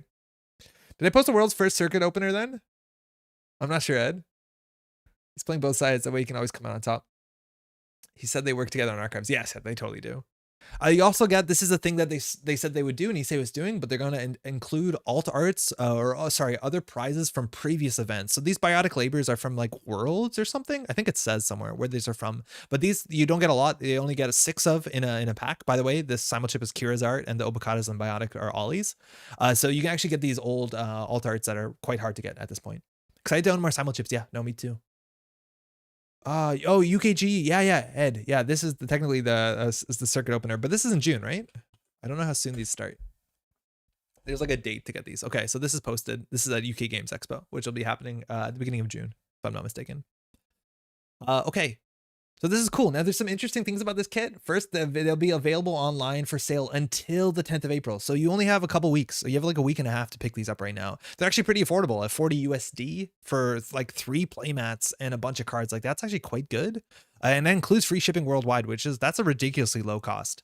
A kit smaller than kits from previous years in an effort to make it more affordable. You can get the boosted price kit, which doubles up on most things for $80. It's worth knowing that these numbers are a bit strange. That's because there's 2 playmats and meant to be 1 playmat for the organizer. And it goes for all the other price support. I think there's a full playset for the organizer as well, which is really cool. They talk about the price structure, and this is a really interesting thing. And the boosted price structure is that there is an event restriction. Hold on, there's an addendum here. These are circuit openers wait, there's an invitational thing, right? COVID guidelines, season tracker, safety first friends always be running. That's great. I thought there was an invitational or something here that you'd be yeah, here we go. Invitated. This event can be run at any point during the 2022 calendar year. However, for the winner to be able to take advantage of their circuit breaker invitational entry, which is something you win for coming in first, it must take place before November 2022. So at this time, there will be the Nisei Circuit Breaker Invitational, which they'll be inviting. I think it's like the top 4. I don't even think it's the top player. Oh no, it's the winner. Okay. You'll be invited to the Circuit Breaker Invitational Championship. Details only valid for events with 8 players or more. So basically, if you win this, you actually get invited to some other tournament, whether that'll have additional prize support or just more coverage. Like, it's really cool. So it's all the winners, which is actually really exciting to see Nisei do like this sort of structured play with layers of like, things to chase. But it's actually fantastic. Yeah, Biotic Labors from Worlds 2019. That's an old promo card. That's cool. Folks, any questions about how to run a tournament? Give us a shout. Yeah. So if you want to run a tournament, again, they don't want you to buy this prize support. Oh, here's a better version, the fuller art to see. Nisei doesn't want you to buy this stuff and just hoard it for yourself. You basically are saying, I'm going to run an event. And they have like, they explain that they can help you run an event if you need any help. You can look into they have a lot of They have a lot of documentation to help you that, and there's a lot of people you could probably talk to at green level clearance or anywhere else. If you say like, this is the first event I'm running, do you have any suggestions on how to do this? I would not hesitate. Like if you haven't run an event before, it's definitely some work, but it's something you can definitely do. Even if you think you're like a crummy Netrunner player, like it doesn't matter. So I'd recommend you getting into that. My face when my region can't get 8 players to a local event, but I can always travel. It seems like a really exciting structure. It's a cool structure. I'm really into this. But again, you only have until April 10th. I think in Montreal we'll almost definitely be ordering one of these. If not, I definitely will. And then we'll organize something in the coming year because we have a while to get this sorted out. Again, COVID guidelines. Please remember to put you and your players' safeties first. I know Nisei said they would provide masks for events. I'm not sure they will for this. Tournament in Pittsburgh this Sunday. We have 5 currently. Okay. My local uni got 32 in 2018. Yo, the scenes here used to be huge. Obviously, it's a bit different now. And like, you know, health restrictions make it a bit trickier, but people haven't played for a while. Some people stopped playing. Startup and standard. It's a bit of a division, but I'm excited to see how this goes. I think that's mostly the news. I shouldn't close these because I need these to link after in the show notes. If you don't know, in the YouTube description, I have all the links. So if you're watching this and you haven't figured that out, we've been doing this for a while. You can check it out. How do stores respond to requests to host events for products they don't carry? It's a weird thing, Frisbee, and I would actually like to hear more conversation about this because it's in a really awkward spot for sure. So stores obviously want to get people in the door so that you can buy things in general, like sleeves or, oh, cool, there's magic cards here, or like whatever you like they sell things. So I think to some extent they'd want more people into their store. We've largely been working with a local store called the Silver Goblin, which I'm a huge fan of. I've been going there for a while now, mostly for Flesh and Blood events over the last year, but they've been doing a lot of Netrunner stuff, and they have like a very clean, large space, and they have more space than is used all the time. So it's pretty easy for people to contact and be like, can we have some people over to do this? I think stores also to some extent would be okay with like there's I think a couple ways that stores are incentivized to do things like this, because obviously they're not selling Nisei cards. I've seen some stores where like the prize support, like your entrance fee gets converted back into like store credit. So then generally people are spending real money on top of the store credit into the store ecosystem. Like there's some ways to make it work. I'm interested to know what other people do, because some people just like find other space to organize this that isn't added in like FLGS. Sean, Silver Goblin is great. Oh, you know. How's it going? So I'm not actually sure like what other stores are doing, what people are doing universally, but like so much of all the stuff we've been running recently is just through Silver Goblin and being like, hey, Netrunner is a cool game. Do you have space? And we're like, yeah, totally. And they don't charge us, right? They just like, if you have people here, it's fine. And that's good. And if they were more full all the time, like we have to make sure that we're not there during huge magic openings or like Flesh and Blood events. Like obviously it's not come in whenever you want, like you have to talk to the owners, but Goblin d'Argent. I was just thinking maybe like a board game cafe would be an open to it as well, since you pay a table fee. That's an option too, but sometimes board game cafes would rather have, you know, different tenants there. For many years back in FFG, we'd be every Monday at a board game cafe upstairs, as long as it wasn't too busy, just casually playing Netrunner. And we wouldn't pay like the $5 entry fee for like the animateur to teach you how to play board games, but we would buy drinks and food. So that was actually pretty good. And Monday nights were not a busy night. We also were there with one of the owners at the time, Benoit, who used to be on this channel a heck of a lot. So like we had an in there, but like, I don't know, it can be tricky. And I'd love to hear what other people do for this. Board game cafes tend not to love when people sit around for hours. Exactly, yeah. That's the thing. It's like we did on Monday nights when they weren't busy. But like if you're taking up a table, which could take like, you know, 2-3 different groups that are only gonna be there for an hour and a half each, so they can make $30 off food, drinks, and teaching them how to play like code names, like it's good money. So yeah, I don't know. Sometimes you just need to find a space that's open. Some stores are just happy to be there. You charge a $5 entrance. Maybe you get that back as like store credit. There's ways to do it for sure. And even for $40, like stores, like that's not a steep entry compared to other like entry prices. Like there's a chance a store can pay $40. You can contact your local store and pitch this to them. They buy the prize kit and then they charge a $6 ticket, and they make, you know, if you have 8 people, they make money. Not a lot of money actually, but you know what I mean? Like there's maybe ways. Also, yeah, stores sell drinks and snacks. That helps. Libraries are a fantastic place to organize events. Most of them allow you to reserve space and have tables and printing facilities. That's a neat idea. Depends how busy the store is. If they're packed with tourneys of selling products, it's a loss. Yes, if it isn't, then more people is better than no people. That's for sure. Not all the LGSs in my area allow for casual tournament play of games that they don't sell, but some do. The thing is, like, you also, like, I know Goblin d'Argent will have board game groups just come in. Like, people will come in, bring their own board games or pull board games off of their, like, communal shelf and just sit there and play board games. And that's not an issue. Unless, of course, it is like, oh, we know on this day there's a Magic the Gathering pack release, set release. So, like, we have sanctioned events. But if it's not that, like, they're pretty happy with you coming in. I'm not going to speak on behalf of them, but like, there are stores where that is a pretty common ongoing behavior on, like, you know, weekdays or stuff like that. So I would just talk to them, talk to a local store and see what they think. I don't think it's based on your reputation, but happy to see you're optimistic about it. I looked into my local libraries, as many offer free room rentals. Yeah. Serious local libraries will almost always accommodate you with a room and table if you reserve ahead of time, usually for free. That's really cool. These restricted game spaces seems wild to me. Before, I've gotten room rentals at the library, but that was under the umbrella of an NPO. Huh. Ed says, happy to chat in private about what support your local store might need. I was going to run regionals at one before things shut down. Oh, no way. That's really cool. Not right now. VPL still has them closed because I don't know what that abbreviation is. All of school affiliate libraries in my area have reservable study rooms. Quite a few tabletop gamers use them. I know when I was at university, like, you could get rooms for that as a university student. I never thought of it outside of it, but I guess some of those are technically public libraries. Oh, Vancouver Public Libraries is VPL. Thanks, Parallel. That makes sense. Most stores I've been to are happy to have people if they aren't expecting full capacity. Yeah, Flip, that's what I've seen. And I think that's a really big deal. Getting people in stores is also, like, something I think a lot of people want now post, and not the pandemic's over by any case, but, like, you know, like, I have in some places in-store traffic has fallen a sharp amount. So yeah. Amazing how few public spaces there are for us humans to just exist without paying someone. Welcome to late stage capitalism, Macaroni. Would you like to sub to my channel? As well, libraries in my area, VA, I'm assuming Vancouver. I could be very wrong. Vermont, Virginia. Don't know what VA means. Do it too. They're usually booked up way ahead.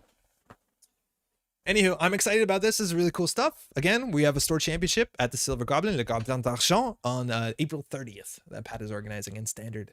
Mind if I get first game? Rain, it would be my pleasure. Do you want to host? Okay, so just give me 1 second, Wayne, to explain what we're doing. Commander is a format. I talked about this before. I'm going to do a very bad job talking it abridged. Commander is the most popular format in Magic the Gathering right now. It's been for a while. And it's a cool format because it has some really interesting deck building restrictions, but also mostly a lot of people play it as a 1v1v1v1 format. So it's a multiplayer game, which means inherently it has a lot of, like, goofing and funness with your friends. It's less competitive generally. And there's a lot of, like, table talk and, like, social aspects of, like, queen making and king breaking and stuff like that. It also means that players don't have to spend, in theory, a lot of money if everyone agrees to that, because it's not a competitive event, but also you only need one of cards, so you don't have to chase full sets. I know commander decks can be very expensive. That was a stupid point. I wanted to try something like this. Now, there's some aspects of commander that we're not going to be touching on at all, which are the ideas that you have a commander that's a card that you can that has a restriction on what cards you can include in your deck, but it's something that you always have access to be able to cast or play with an increasing cost every time that you have to make a re-enter play. We're going to try that eventually, I have no doubt. But right now, I just built 4 decks in the standard format that have singleton cards. They're all 49 card decks, so 50 cards if you include the ID on top of it, which makes a lot of sense for a corporation. But for runner, we're up to 49. That's a big deal because commander decks in Magic are 100 cards, which means that they are kind of goofy and inconsistent. And I know a lot of people spend a lot of time trying to make them more consistent. With tutoring and universally good effects. So that's where we are right now. So these deck lists look really long, but they're just one-ofs of many things.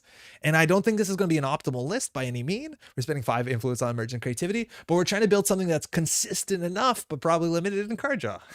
I don't know. Hold on. Justin, can't hang around, but always love your work. Have a good stream, Justin. I appreciate that. That's very, very kind. Thank you. Awaiting the Nisei co-op apartment? What? If you're doing EDH deck building rules, then you shouldn't be spending influence.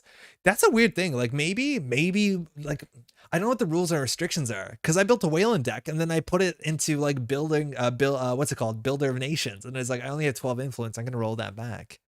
Maybe you can play with no influence. I think that would probably be problematic. So I did respect the influence of the printed identity. But again, we are just kind of blazing a trail right now on our own. Don't look at the snare in this list. There's no snare in this list. So again, we're going to be able to change the rules as many times as we want. Isn't a Highlander deck building difficult corp set because your agenda suite ends up looking very sus? I don't think it's actually that bad, Solomir. If anything, it might be too easy because every deck ends up playing like a full suite of the neutral agenda suite. Like there's no way that your deck is not playing corporate sales team to some extent, Cyberduck, Sandbox, Global Food, and Off-World Office. Like that's already a pretty solid 3, 4, 5, 6, 7, 8. Like half of your agenda suite solved. And from then you're probably playing your 3-2 from suite. You're probably playing your best 4-2 from suite. It's actually not that bad. Like this is by far not the worst part of the agenda suite. Be more careful of the second snare.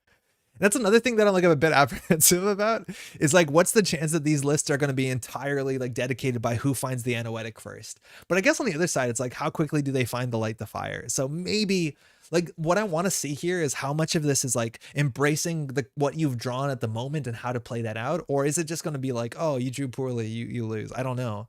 Luckily, we can run spin doctors. We can run like, sprints. We have dredge works. Like we have a lot of ways to control our card draw. So maybe it won't be terrible.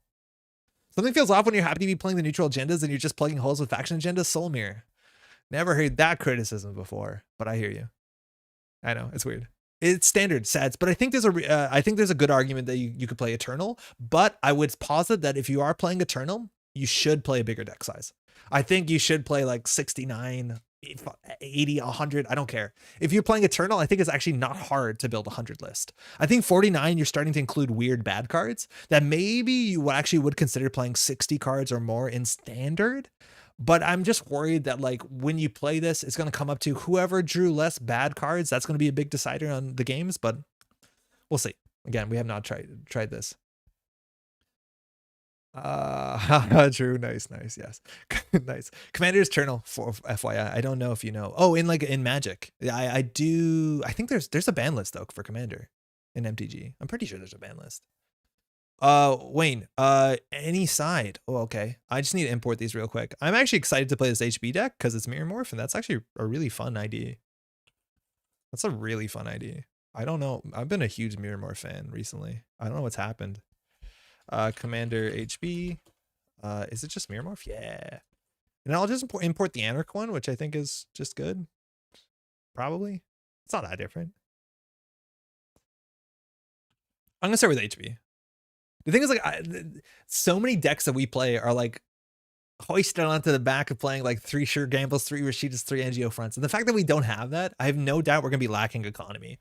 And so like you have to start cramming weird cards in your deck. And I have no doubt that these decks are currently undertuned because I have not swung back hard enough to deal with the fact that the economy is very hampered. Commander Hoshiko. I'm playing Hoshiko because card draw seems good.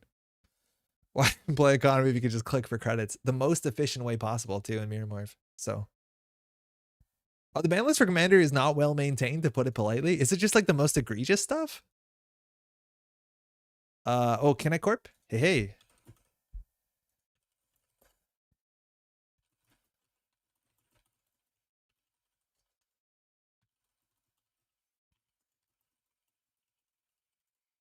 Eternal legal 99 card singletons. Yeah, I think it's totally possible. I'm just convinced that every deck's going to be a max deck. But that's my one concern. Is like you have to have some sort of ban list. Cannot select that deck. F and watch. It's not like your opponent has a huge advantage in economy options. We'll see. Oh, we have a subliminal messaging in our starting hands. Oh, they're playing 40 cards movable. That's a cheat. You're meant to have 49 cards. We talked about this. Thanks, you too.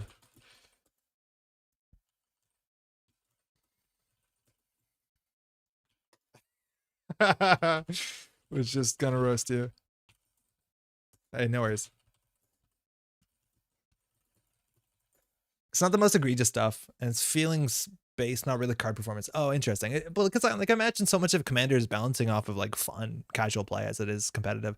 We have no economy in our hand besides the subliminal, but we can do like draw, install, subliminal credit. I'm keeping that. Has never played MTG. Best of luck. All right, so yeah, I've mentioned the Tau ability is actually kind of relevant. Ooh, advanced concept hopper. We're playing 4 2s. Interesting ones too. Okay, so we want to ice up centrals. None of these ice are amazing for remote server. I'm not actually expecting a lot of like pressure turn 1 from Tau Salonga, but like I have no idea how the deck is built. Yo, Nemo, how's it going? There's some pretty egregious stuff in the ban list, honestly. Also, the commander committee is a separate entity not managed by WTC. I thought, because I know they make like commander products. I thought Wizards like formalized it and like consumed it. I'm surprised that they didn't. That's kind of wild. Okay, this will be our remote ice, I guess. This is not a particularly good ice in the early game. Oh, hold on. We're Mirror Morph. We have to remember that. So we'll draw. Okay, so we have another install next turn. So I think we're just gonna put this on HQ. We'll get a click back. So we can either gain a click to do something we haven't done this turn, or I think we're just gonna get the free credit. Oh, we had another click after that. Oh, I forgot that this actually gives you an additional click. They probably want to run here. I think we'll just ice up R&D so that the run is like pretty uninviting. Not that we'll res the drafter. Now they're just cashing in on it. RM. Yeah, okay. No surprise, I suppose. My favorite memory of playing Commander is resolving Dragonstorm and wiping the table of 5 players. The deck was a bit dirty up to that point, though. What's Dragonstorm do? You might say they've had a hostile takeover. Oh, that's a good way to stop the subliminal. It's a dirty laundry. I don't think there's a lot of cards that would line up there. Telework, it's a good start. Enigma into Managarm's pretty good. I think we're gonna try and stabilize first Enigma Maryland. The issue is we're not gonna get our Mirror Morph credit because we have to do something different. So we could do install draw play, like that's probably fine. But we want to get both these on the table. Board wipes for big multiplayer commander games is kind of fun. Yeah, you see that also in other stuff like, ooh, that's a really good start. Now it's about the economy. Cyber Trooper.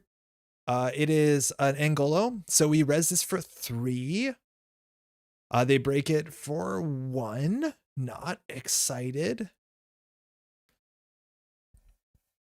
I ended up kickstarting World Breaker. Seems pretty sweet as a 2-player draft game. I've enjoyed it so far. I'm trash at it. And the internet's making fun of me, but that's fine. Glad you enjoyed it. The Kickstarter should be over like an hour ago, actually. I'm excited that it's gone well. Oh, this is good. This is a good one. You'll like this. Install, click, credit. We don't want to install, so we do install. I think we install this probably behind Enigma, considering Angolo's never really going to tax it. So we can draw once. Oh, Rototurret will be beautiful, but obviously Angolo is quite strong here. It's wild that Shaper's the one deck in Commander I wasn't excited to build, but it's the one that's probably like with SMC like the most flexible. So actually now, so we want to install this, hit it, and I don't think we put this in our scoring remote server. That's the issue. So I guess we're gonna make this not our scoring remote server, and then we'll do 2 sentries. But this is a really good card. It will just gain a credit with our click anyways, so good enough. When you cast Dragonstorm, it makes multiple copies based on how many spells you've played that turn. Oh, man. It's been formalized as it's one of the most popular formats, but it's all managed through the rules committee. It has some old high-level judges. One of the guys still works for WTC as far as I know. Oh, super cool. Beth, good. Yes. All right, I think we can build a scoring remote. The issue is they can trace through this, but I don't think their economy is going to be that strong. We'll definitely hit this. We want to get this on the table. We'll start with the Managarm. We'll do Managarm IP block Rototurret, because then there's a chance that they'll actually, I don't think you ever Angolo this. It's terrible. Install. Hit this. Then we can gain a click so that we can install. We've had actually a pretty strong start. Oh, we have to do something different for this click, excuse me. Installing that's actually a bit embarrassing. What's this on HQ? It's a vanilla? Well, we just have to hope that they don't run HQ here. They might. We're clearly setting up for a score. I want to see what a 99 card Eternal Singleton deck looks like. I think it's like probably a fun format. Beth is giving them a card draw. And next turn, we're going to try and get install, advance, and then nano attacking and nano etching. If they don't run, that's actually very possible. Opening hand subliminal is such a big deal. And now that they've run out of economy options.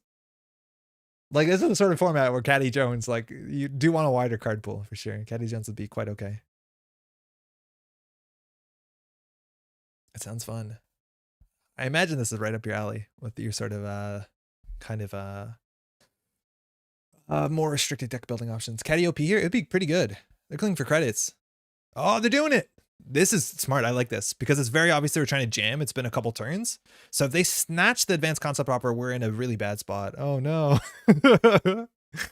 Not vanilla. It trembles.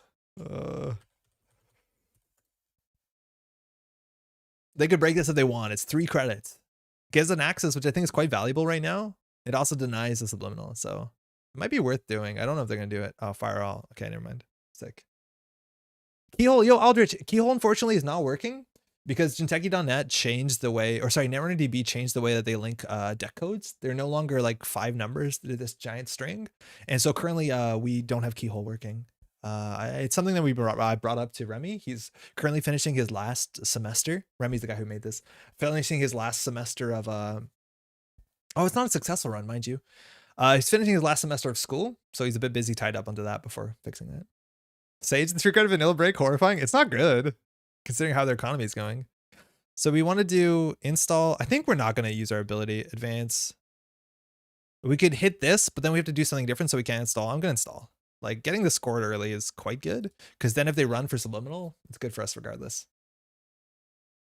You can use the legacy link? Oh, Daojin, I didn't know that was a thing. One of the things that's interesting in singleton format is the variety of ice being played. Yes, it is actually quite interesting. You still see mostly the good stuff, but like I'm playing Rototurret and I'm not upset about it.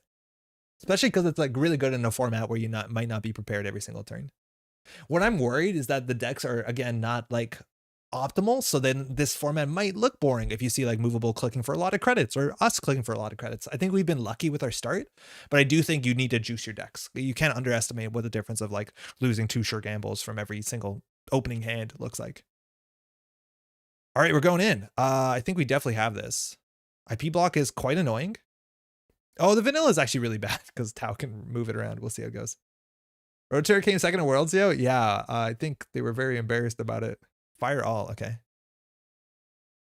So hold on, thinking. We can do the math here. So, they have no link. They need to do 3 credits for this not to be a nightmare. They need to spend, oh, they have a link, excuse me. They have Cyber Trooper. So if we spend 6, they have to spend 5, which puts them down to 1. So I think we can spend 2. Time to put every tag punishment in the deck. JTF, good game. I don't know if it's that strong because it's not consistent, right? Like you only have 1 hard-hitting news. I guess with Consulting Visit, it's 2 hard-hitting newses. But like some strategies are just really difficult. Like Punitive is really difficult when there's a single Punitive. You can always do Punitive Archive Punitive. Like that's a play. Go Remy. I don't know if I read that. Yeah. He's almost done. He's really excited about it. This is annoying too because like if they fail this, they have to clear the tag. Otherwise, we can go hog wild and we can trash resources like clicklessly with a Mirror Morph. It's actually a really easy way to trigger Mirror Morph's ability. I think 99 cards in Netrunner might be a bit much. Might be. In MTG, you need to run the mana base, which is part of why the number is what it is. Oh, that's true. You lose close to 40%. Yeah, maybe 100 is a high. But I feel like with Eternal, you can definitely do much higher than 49. Yeah, they have the tag. So we'll see how this goes. Isn't that the point of variance? Sure, but like I do think you have to be able to enact a game plan. I don't think you want it to be terrible. Oh, Takobi. Okay, cool. Okay, we're getting a bit agenda flooded. I think we just want to score this one out. We obviously didn't need to overspend to that. I just wanted the Rototurret to potentially fire because trashing an Angolo seems like it's a nightmare. So we can advance this 3 times. We won't get our ability, but now the first time they run each turn, we can either draw a card or gain a credit, which is pretty good. Especially when this is the first agenda scored or stolen. This is going to trigger a heck of a lot throughout the game. This was actually a really exciting, that's a good remote server. This is a really exciting card. But then as soon as this came out, Neutral 4-2 came out, that saw a lot more play. Have you tried the singleton card for Arkham LCG? Power Guys, technically, but the way that we're getting to singleton card in Arkham LCG 80% of the time is that we draft Arkham decks. I'm going to draw here just to dilute this. Will we res a Roto? I think so. It's 3 credits for them. There's a website, I don't know if you've seen it, that lets you draft Arkham decks, and we've been drafting them and drafting upgrades, and our decks, I'm playing right now a Lily Chen deck, and it's actually quite fun. We're playing Edge of the Earth. So they can break not all the subroutines on 3 credits. Oh, they've already painted it. Okay, so we have a 50-50 here. They hit down sell, fantastic. Lands and agendas are fairly similar, that they're necessary but baggage. Runner side, I worry. Yeah, I don't know. Watching Singleton makes me want to put together an A&R cube. Yo, drafting is really fun in Netrunner, or anything with a cube. Like the alternate formats of this game are massive. Meaning the actual card which restricts your deck building, but the drafting looks fun. Okay. So obviously things are not great right now. I do think we want to, that's like an inclusion. I do think we want to score something out here. I think we might just want to go for the Vitruvius to get it scored. Austerity is obviously quite good. If we install this, it's probably safer in the remote server than on HQ. I think that's for sure. Because they can't, this actually restricts their Ngolo usage pretty heavily until they get a paperclip down. So I think we're going to install this into server 2. I think we're going to hit this. The way that this card interacts with the fact like, oh, they have 2 credits, so they can't score out. But if I run there on 3 credits, like it's quite fun. And I think we're just going to credit here. We could also advance and then gain a credit. Actually, yeah, that seems exciting.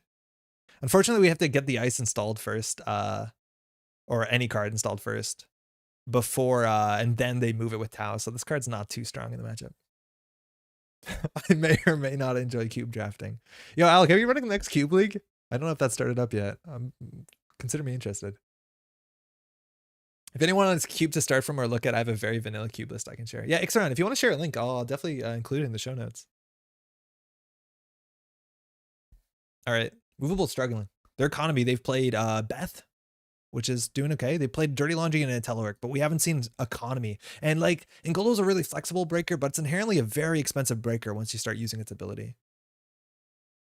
It's just classic FFG 6-point limited. Sure. Going to be a dad soon, so Solomir will be... Oh, yeah, right on. They threw out a misdirection and a Stargate. Whoa, okay. All right, so... I don't think we score this out.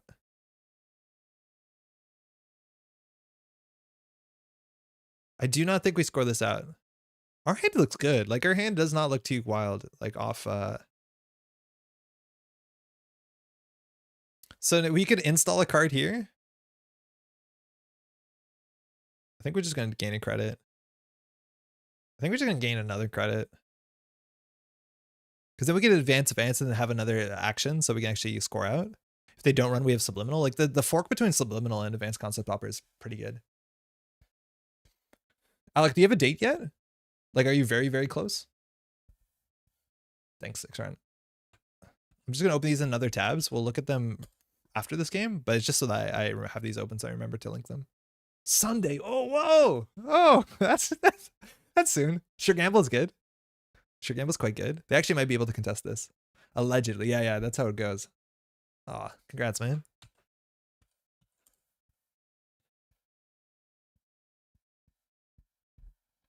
The thing is, like, we have a lot of control. If they have to trace through this IP block, like, they'd have to go now. Otherwise, Managarm, we have too many options. But we actually could lose this advance. We might have got greedy here. Yeah, we might have been greedy. We might have just wanted to install this and score this out. So if we lose this, it's kind of on us.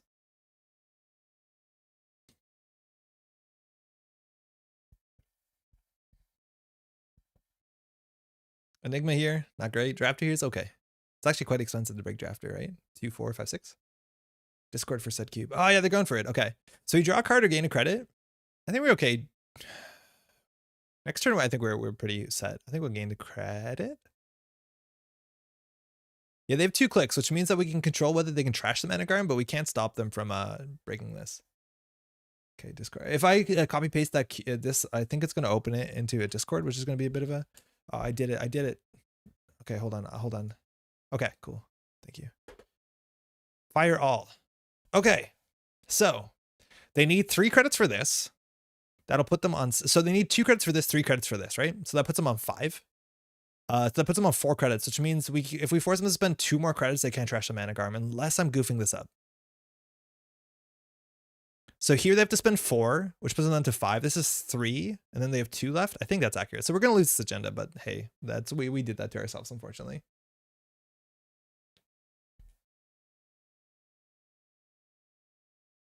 Okay. I'm not sure what the window is to res this. I still don't know. Oh, it's probably now.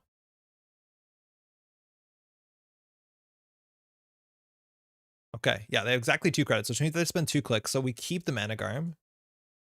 And I don't think they're going to disrupt this remote server. Echo incoming. It's not, fortunately. It's just the ADT. which I think we would love Discord. So maybe we were a bit too aggressive there, or too greedy, more accurately.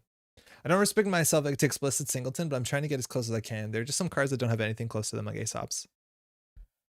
It's a Managarm. They don't have the credits. They're not using their ability. Okay. A Brawn's pretty good. A Brawn is something they'll likely have to click through, so it makes the Managarm even stronger. So I think we can just, you know, enjoy this. We'll res it. We'll hit it. We'll hit this. We can gain a clicker credit. We're probably going to get credit with the click. All right, let's go. Man, I really like this card. I wish this saw more play. Just obviously like why the neutral suite is just so much better than this. I just love cards that make decisions and then make the interactions more interesting. I guess on one hand, I'd probably complain that this makes interacting bad, which is not a good thing, but you know what I mean? So if this sticks, they only have 3 clicks, mind you. If this sticks, next turn we can score out Vitruvius with a token as well, if I'm not mistaken. We also can do some interesting things where we can hit this, use this, and then hit nano etching, or potentially get a massive amount of clicks with subliminal here. Oh wow, Loki is just a res piece of ice. I thought it would be a Biroid. Simulchip, so they have to Loki this. Oh, actually no. Whoa, that is wild.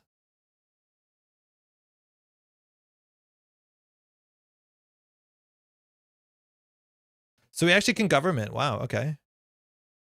Oh no, because not this click, excuse me. So actually we can't government.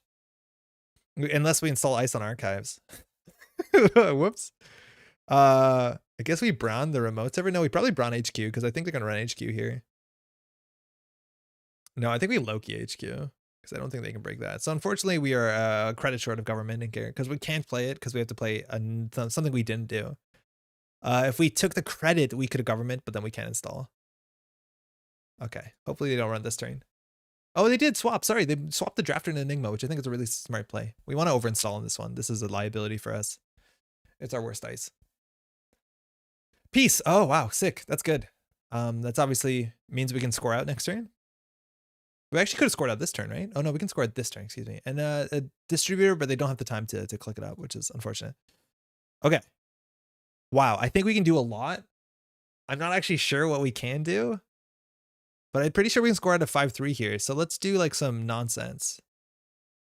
So we'll gain a click. So we have 6 clicks. Oh my God. Server 2. 1, 2, 3, 4. Another once per turn ability. I think this was better than the Vitruvius, but I'm okay to be wrong about that. Oh shit, we might have wanted to install over the Enigma first. Actually, this is a problem. Actually, no, it's not that bad. I don't know if we need the Super Vitruvius. There's nothing really in archives that we're that excited about, besides maybe the austerity policy. At this point now, I think a problem we're going to have with the deck building is that the deck has very few 5-3s. So they replace the Enigma and they replace nothing. Declines to use. So that's going to be an issue with the deck, is that we don't have a lot of 5-3 agendas. I don't think I cared much about the agenda distribution. So in terms of 5-3s, I think it's like a single Iqua project and a single GFI. So there's a chance that we're going to have to score 4 agendas, which is bad because we have no agenda tutoring either. We have 1 click left here. We could take the government subsidy, or we can ice up. Again, I'm worried about this. I'm worried that they're getting set up. We did see them throw out the Stargate. I think we're just going to put this on our ND. Okay. Hey, Nisei rules team already changed the run structure. The timing of resing upgrades are all the same now. Pass all ice, breach server, and successful run. Oh, sick. That's really good to know. I'm sorry, I don't know how to actually pronounce your name. Turning wheel. Okay, I'll do a turning wheel check. Draw 1 card. I think we're going to draw a card because we need 5-3 agendas. It's a Brawn. That's something they actually might consider spending a click on. But otherwise, turning wheel, we have Loki, which is pretty good. We have drafters. Okay, so it's only these 2. So if we had the onset here, it would actually be a lot better. But let's see if they click through the subroutine. Oh, they're actually breaking it. That must be massively expensive. Maybe not too bad with Takobi, honestly. Oh, they increased strength. I was surprised they didn't Takobi here. That's wild. I could have saved some money. But they spend a lot for single access there, so that's good because that means we have more time to push the remote server. They are getting turning wheel counters though. It's a Nico campaign they saw at the top. They got their money on their smartware, so that's going to be coming in. Build your own Rizeki. I'm worried that we're going to have to like Rashida for a 5-2. We can always just like jam Vitruvius and server 2. And like if they have almost no money, like I think we just do that.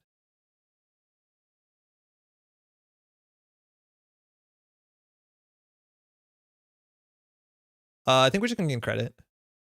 Seems good. Takobi Angola doesn't get enough strength for Bran. Won't it save a boost? Oh no, because they have to boost to 6 anyways. Yeah, you're totally right. Yeah, no, yeah. I didn't do the math at all. It's 2 counters for +3 strength, which means they would be at 5. So no, it's no good. But if that was on sell, then they would spend 5 because they would paint Takobi, pay 3. Yeah, that's a good point. Corporate sales team taking away the original off-world office. Daily cast coming down first click means they're very limited for the rest of their turn. DZ off of the Palas. We got to see how many connections they have. It's only 1 so far. Oh, 2. Excuse me.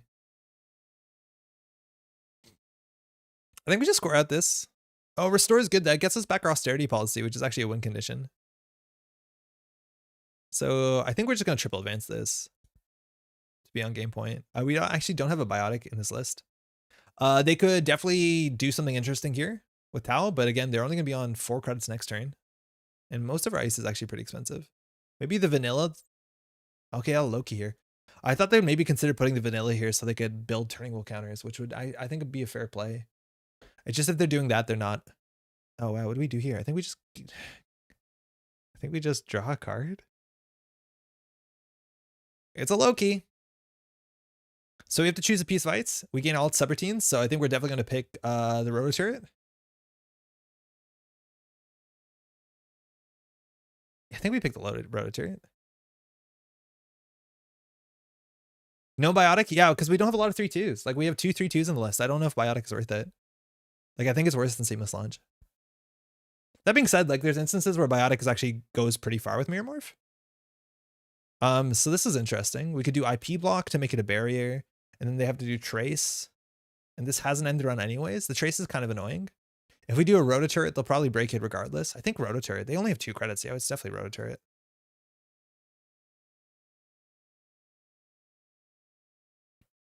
So this is a sentry. They get painted, but they're short literally 1 credit to break it. Oh no, they've already broken it. Okay. No, sorry. They've already paid it. So they can actually break 2 subroutines. So we could have considered Brawn. It would give it another subroutine. And they actually couldn't have boosted it. Okay. So we got the end run. They broke the first 2 subroutines. Or sorry, technically the trash and the run until they shuffle, but I don't think they had to break it. Oh no, they only broke 1. They only broke the trash. Yeah, picking Brawn would probably be the best. I think that's true. But they would have break 1 subroutine anyways. I don't think they're going to go through, so I guess it didn't matter. I feel like the end run is sorry, the trash program is like they have to break it. If they hit the Brawn, they probably would have just let it fire. Okay, so it's 6 credits. I think we actually just do the slower play and we just restore in our win condition. So we hit this. We hit this. We have a click left, so we can install a card. We can do anything largely. There's a lot of threat on HQ. We have to hold off for 2 more turns. I think the Loki is quite expensive. I'm not actually sure what we ice up. We could red level clearance to draw 2. Oh no, because we played an operation. We have to do something else. I'm just gonna put this on R&D, but then it really forces us to play it. Actually, icing this up is probably right. Yeah, and the vanilla might not look good, but it is doing work. Yeah, Loki keeps its own sub, yeah. It does have the end run. Install Naked Rashida? I don't know. I'm worried about like, I don't know, bank job or something silly. They can get through this. Like, I think they have to either deal with this or obviously hit HQ. The cool thing is like, generally with the advanced concept offer, the more we draw, hopefully the less agendas we find. That's not true. But like the idea is that we can make it a 1 in 6 potentially, or a 2 in 6, which is worse than 1 in 5 for us. Corporate sales team is going to give us 2 more credits, so we actually can go pretty credit low. And then the next turn we have the austerity, probably hit the nano etching. Man, we drew some really good stuff off the top, but like I think Mirror Morph gets a lot of flexibility where there's just like a huge asset pool that nobody else plays. That's a fair bit better when you're playing this ID.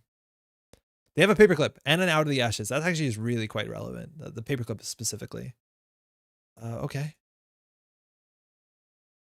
I don't think we sprint here. Yo, Pouch, how's it going? Joining late tonight. Glad you can make it. We're playing like a commander format that we've basically, it's look, we didn't do a lot of work. We just built decks that are 49 cards of it's only singletons. And it's so far actually I've been really enjoying it because every card's a new card. You have to figure out how to play every single card. Huh. Defensive upgrades would be good. Glad to see you. Love Netrunner, but damn, I'm really ready for a new meta. Freaking paperclip law. GG, have fun. Tom, I appreciate it. I think a paperclip is going to show up in this, but yeah, paperclip will rotate in a bit. So what do? We just austerity and subliminal. Maybe it was actually worth sprinting first more than the subliminal just so we could find another defensive upgrade, but I think we'll be okay. Because even if they like break the bank going here, at that point it's fine. Because then we can just jam next turn. Yeah, I feel like we could have maybe also red leveled here to like draw deeper. I just don't think we need to. I was wondering if there's a point where repeatedly bouncing against brown for wheel counters will be worth it. I think it might be at this point that they're that far behind, and then they maybe mad dash R&D with counters and win. Like, I think that actually is a win condition if they have all the pieces. Oi, you. Zareth, how's it going? I was wondering what the title is about. Yeah, that's the idea. Cool thing also, and Mod actually said it, but like installing things naked like a Nico or Rashida, honestly, are not too bad when you have advanced concept hopper. And admittedly, though, you are trading, what's it called? I'm gonna draw for a defensive upgrade. Oh, that's not great. You are trading in theory like the subliminal, which might be better. But at least now they're damned if they do, damned if they don't. On sell on the top means that they either have to paint this and click through it. And if they paint it, the only way they either paperclip or they could in theory like recycle their Ngolo. They have the clicks. I don't know if they don't have the money to trash this thing now. They paid 5 for this. So I think they jack out here. Because if I'm not mistaken, they do not have the credits to trash the austerity. Wait, you. How you doing? Me recently diagnosed with progressive MS. Not amazing. Oh, I'm sorry to hear that. That's unfortunate. I'm really sorry. Maybe unfortunate is not the right word, but hopefully you're feeling okay. You have people around you to support you or have whatever healthcare is necessary for that sort of situation. All right, they're jacking out. I think that makes sense. Did they Takobi this? No, they didn't Takobi this. That actually would have saved 2 credits. That might matter. But no, I think this is quite difficult because we have the trace advantage here. So I think their best case is definitely turning wheel. Drawing once. I have 2 clicks left. And we'll be able to score out just about anything here. We won't get the subliminal, but we're able to do our magic where we click this, click this, click this. Or click this, install, and I think we have 5 advancements. Oh, Plongy paperclip. But that's going to do it. We technically could res the Nico campaign, force the runner, lose the clicks. They only had 3 clicks that turn. We have 5. Server 2. Gain a click. And then we can advance this thing out. Oh, wait, hold on. Do they have Clot? Wait a second.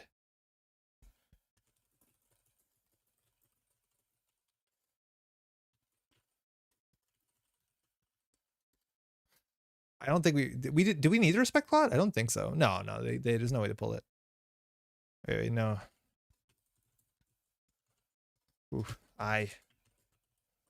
yeah, I just started mashing. I forgot that we're playing against a Shaper with a Simul chip, but there's no way to pull it, right? They have no like artist colony or anything else.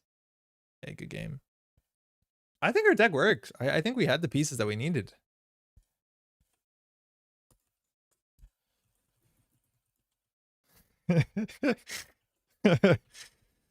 How'd you find the format? How's the econ? That looks like it could be tight quickly. I came in late. Mirror Morph? Yeah, we're playing Mirror Morph Identity, which if we do 3 different things for our first, second, and third actions, so like draw a card, install a card, click for credit, we get either a click back to do something we haven't done or a credit, which is really fun considering we have a lot of cards that have click abilities on them. Getting by, and yeah, things are getting into place. I missed your streams though. I'm not in touch with the current status of Netrunner. Oh, there's a lot that's been going on for Netrunner. We have new 7 cards that just came out like a week ago, maybe 2 weeks ago now. I feel like 2 weeks is right. And like organized play is starting up again, so it's actually pretty exciting. It's something that artists are the best long-lasting sources. Oh, that's true. True, yeah. Artist seems totally doable in this format. Yeah, artist is cool. Like any card that can be reevaluated with, you know, limited options. Anything that has like a permanent economy attached to it, like the artist is pretty good. Aesop's obviously needs fuel, but you'll get there. But like then you're like, I like how you're forced to play things. Or Asa, I think Asa's playable as well. I think Asa's obviously just quite good, but I feel like in a format maybe where we're like so Asa I think is really strong, obviously with fully operational, but you only have one of those. I think there's a lot of things that you could get economy or value out of assets in this format, which is really good. I do like Mirror Morph though, because I feel like there's a lot of cards that just get additional value and we get our credits back, which is important. Yeah, sure. Let's do it. You want to host? So we have a corp to play, or sorry, a runner to play. If you want to play Commander, mind you, if you don't have a deck list, I can give you a deck list. I have 4 decks built, including this one. I'm going to play another one with Movable. And then after that, if y'all are in chat and you want to play, just let me know. Controlling the message is probably doable. It's definitely doable. Controlling the message is probably quite strong. The agenda suite is likely pretty good still. And I don't know if a lot of people have the economy. The thing is like you only have one hard-hitting news. So like tag punishment gets a bit more nuanced, which is kind of cool. Nisei changed the rule. There's no paid-ability window when the runner breaches server. You cannot force the runner to pay the price of mana Skunkworks and then use Buy a Vault Nisei Mark II to stop it. That I'm aware of. Because once they breach, that's it, right? No, you're good. You're good. I think this ability is also quite strong because it kind of gets around the commander effort. The idea that like seamless launch always comes back. It means, you know, that having a 1 in the deck is less impactful. All right, opening hand. We have a Keiko, which is potentially quite powerful. We have a Wanton, we have a Paperclip, and a Dirty Laundry. I'm going to be pretty bad at evaluating opening hands. What do y'all think? The Keiko's pretty good. It's unfortunate we don't have a companion in our hand. I think we only have 2 or 3 companions in the list. But that's a credit a turn. Having a Paperclip early is pretty important. The Wildcat Strike. If they don't ice up HQ, I think we just Wanton them. I'm going to keep this. I think if there's anything, maybe we mulligan, because I think we really want to open with like a 0, a Vigil, something that does card draw well. Because card draw seems really important. But actually, no, Dirty Laundry is basically card draw, right? Or Keiko, we'll keep this.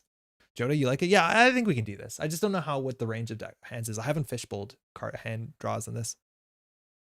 Best of luck, Habby, fun. I'm not likely to be getting about to organize play events for the time being, which is a shame. I still miss Scorp big time. Yeah, there's always a legion of Scorp players, huh? Making a lot of friends out there. I'm glad there's no more Scorp, but that playstyle hasn't been too relevant, at least for a while, and maybe it should come back. Ice is getting less scary, so I don't know if we're going to see like lockout decks as much. All right. So again, they're playing 44. In theory, 49 was what we've considered. Opening with a sprint. Did they mull? They kept. Okay. So that's just going to be a value sprint. And cards like this are really important. You can't play 3 Spin Doctors. So cards like Sprint, Spin Doctor, like you want to get as many of those in as you can, especially in a format where your economy might not be consistent. Speaking of lateral growth, a great card in this format. A Rig Shooter speaks to my soul. And Server 1. Okay. I think we're just going to Dirty Laundry R&D. There's no way they're going to give us card draw with the Wildcat Strike. Hogging off the top, good to know. There's no way they're going to give us card draw, but at least this will give us the credits to trash whatever Server 1 is. I feel like card draw isn't a premium in this format. I think you can pull together a bit more economy than you can card draw. Like, I think there's a chance like Class Act is maybe worth the splash. It's a Jeeves. Oh, that's expensive. They have a Hagen. No, they can res the Jeeves. Boomerang's good. Flexible option. We're going to get another card draw too. We got 2 credits and a flip. So beginning of turn, we draw a card and lose a credit. So we're on 13. And they have a Hagen in hand, which we can face check into. We want to get our Paperclip in the bin. So we're going to have to spend some time drawing. Not a lot of draw cards. I feel like this deck also maybe wants a Diesel or something, like just something good. Oh, that's not it. Just like as much card draw as you can maybe get. Like we have, I was even considering things like the one with the keyboards where you trash like 10 cards, install one. Like that stuff is good enough. But we have Moshing, I've had worse. 0, Vigil, Dreamnet, Earthrise. It's pretty limited. Oh, wow. Whoa, what happened? We turned away for 1 second. What happened? Well, they have a Regolith, what's probably in front of a Hagen. And that seems really important that we deal with that. It's really important that we deal with that. So I think we're just going to install Paperclip Run Server 2. And that means we'll have 2 clicks if we have to deal with, what's it called? With a melange. Yeah, Frantic. Thank you. Yeah, Frantic coding. I think it's probably very fine in this format, especially with heap breakers. So now if they res a Hagen, it's like okay for us because we break it for 4, they res it for 4. And then we can trash this and still have clicks and still 4, 5, 6, 7. If we trash this, we're on 6. So we can trash this and Mana Garm in theory. They can't fire Anoetic. So this is expensive, but it's important we take them to Regolith. And this also makes sure that Hoshiko is still relevant. That's a Mana Garm. Okay. We're going to spend the 2 clicks. Oh, we're on 5. Whoops. Okay. 1 less than we thought we'd be. Yeah. Needed to get that down for sure. So now we're on 2 credits, but we're going to start next turn on 1 credit. So we don't really have a lot of options either. I was a Scorp Trash Trap deck player. Nothing like that was expected. I made a perp that came in top 8 nervous at very first tourney. I think it was a Bromley Regional. There's some really good trap decks that are still playable right now. Fermenter's good, obviously slow, but good. With Jeeves, it's a little bit less consistent, but if they're purging and that's most of their turn, it's a real bummer that we're 1 credit short on the Mana Garm. That is for sure. I think we have to have worse here. Oh, Pat Tap's sick. And I think we're just going to credit play Fermenter. Oh, I forgot this comes in with a counter. Yeah, it's a bit better than it looks. All right, we got Mimic, we got Imp. Imp is a nicer way to deal with the Jeeves for sure. They're, at this point, somewhat likely to have an agenda in their early hand. It looks like they might have sprinted them away and looked for economy.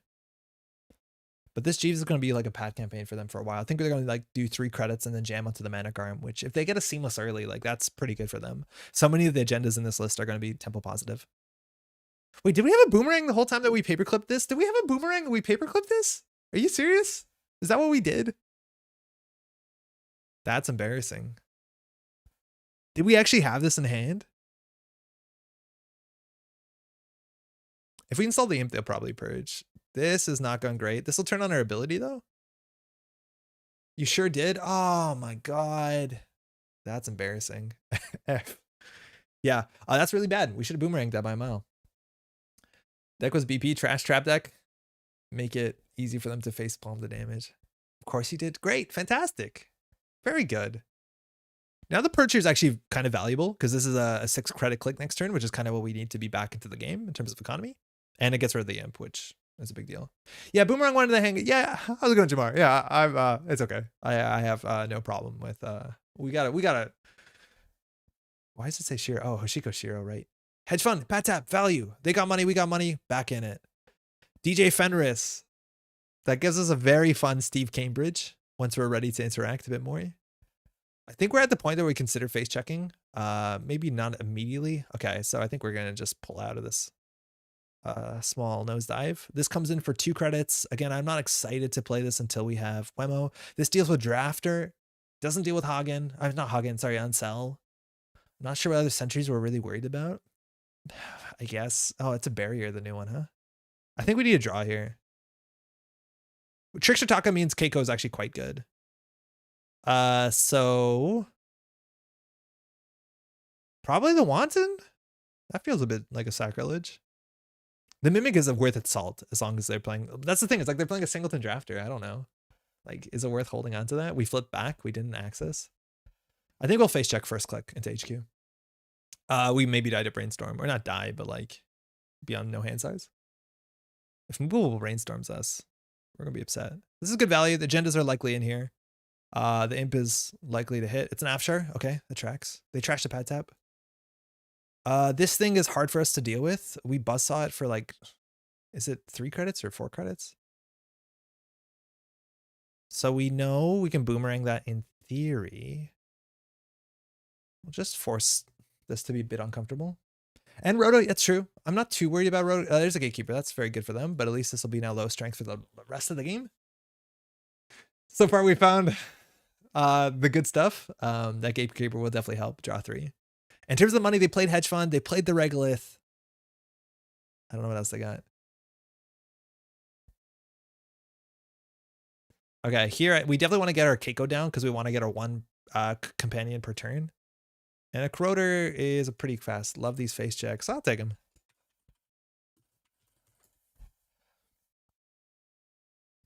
Exclamation mark lurk. Yeah, this we don't need in our hand. Movable down on 4. So far, the HB ability hasn't mattered that much. Extra hand size obviously helps. Getting more breakers on the table does help with the Hagen. This comes down for free. Okay, Ultra, we want that in the bin. That means our Mimic is less useful, which is fine with us. I think we want to card draw. We want to go deeper. We'll draw 2 first. Oh, that's good. That's our setup for next turn. We'll definitely play the Taka here, throw out the MK Ultra.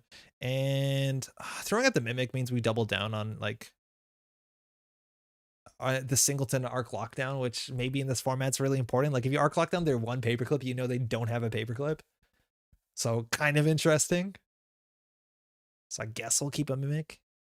Okay, we really don't want to let them score something here.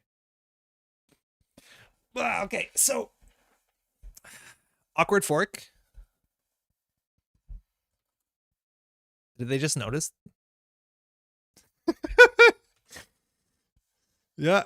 I don't know. I thought they just noticed that we had MK Ultra. But okay, so we can run this remote server. We'd probably want to double click the Managarm and imp it.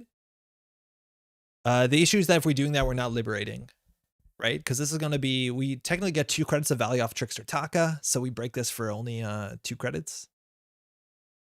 3 credits. So we could boomerang run. Yeah, I like it. Should be enough, right? What's bad here? Border control is awkward because then we lose our boomerang permanently. Again, we only have 1. No res. We have 2 clicks left, which is what we're going to use the Managarm, and we're going to flush this out. We definitely want to get this stuff down. Again, it feels so much better to trash a card when you know you're likely not going to see it again until they spin doctor you. Or I guess Restore, Archive Memories are both very playable in this format. Okay, on sell. That's annoying. That's actually really annoying.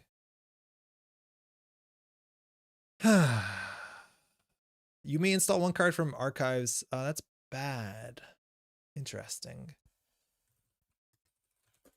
Now they're only on 1 credit. So we could boomerang this and click.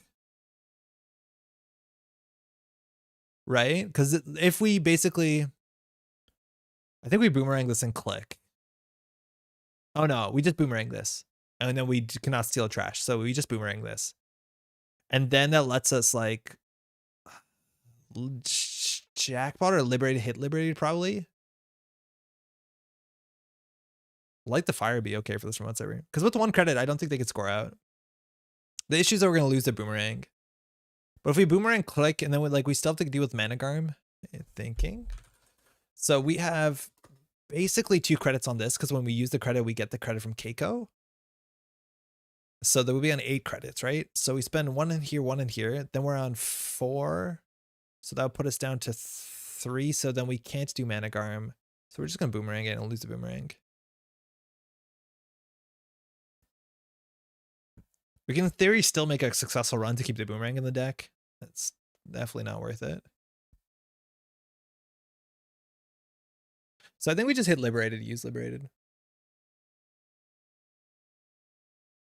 Maybe there's a chance jackpot's the right play. But now this remote server is actually quite dirty, so we really need to quickly figure out a way to close the game on centrals. I think getting to the Afshar would be important. We have a Singleton Chisel in the deck. I'd be very excited to chisel this Afshar. Okay, and they're going to score that out next turn, it looks like. Draw. Oh! Oh, damn, we're good at this. I think we just smash HQ. I think we just smash HQ. The issue is that, yeah, we're smashing HQ. We're going to lose all our money. No, we're going to lose some money. Man, that's a 1 in 30. That's sick. So we lose 2 credits here.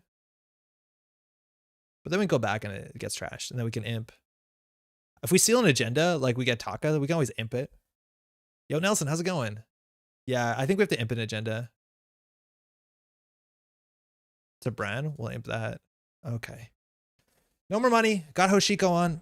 Oh, it's okay. DJ Steve, we don't have time. Now we fork them though. Like if they want to score the agenda, then we pull a DJ out as a surprise, and then we actually can pull back good value. But otherwise, like we just don't have enough time. Maybe we could have slowed down and then like not done that so that they would actually score out and then we could capitalize. Like maybe we just play DJ. But here it's awkward for them because if they install and then invest here, it's good for us. This also gives our ability, which is nice because our card draw is lacking. Pump paperclip for free money. You can't pump for free, I don't think. Oh yeah, for X strength you could. Oh wow, that's really good. We have to hope they brick this really bad. Yeah, maybe you're right. I forgot you could do that. You can just pump this, right?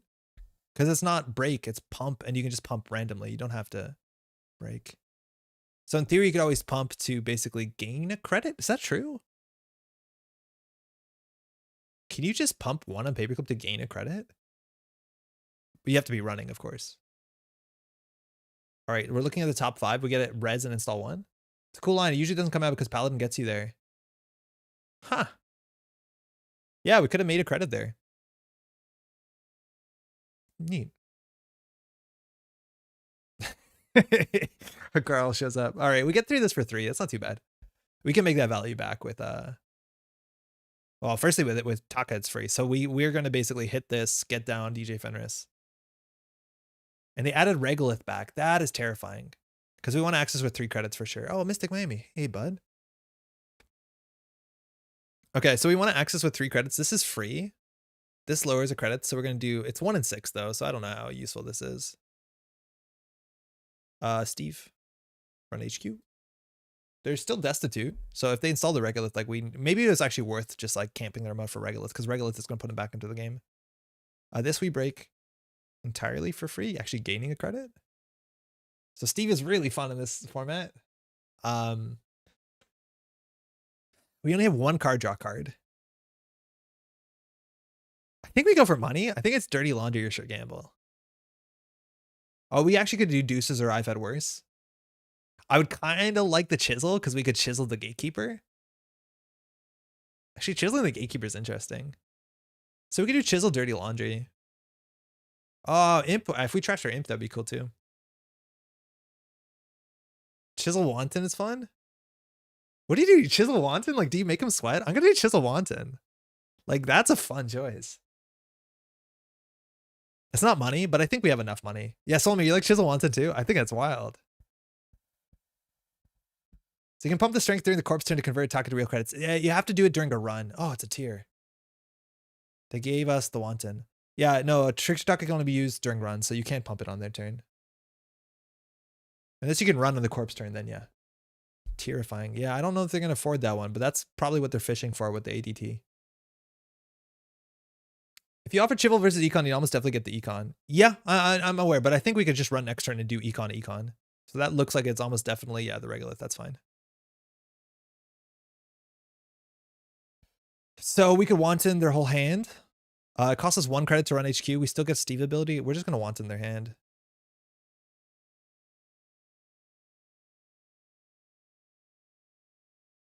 As much as their hand as we can. So I think we're going to play Dirty Laundry Gamble.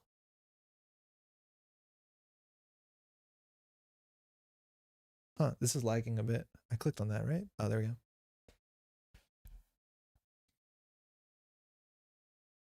I don't think do we have a simul chip in this list?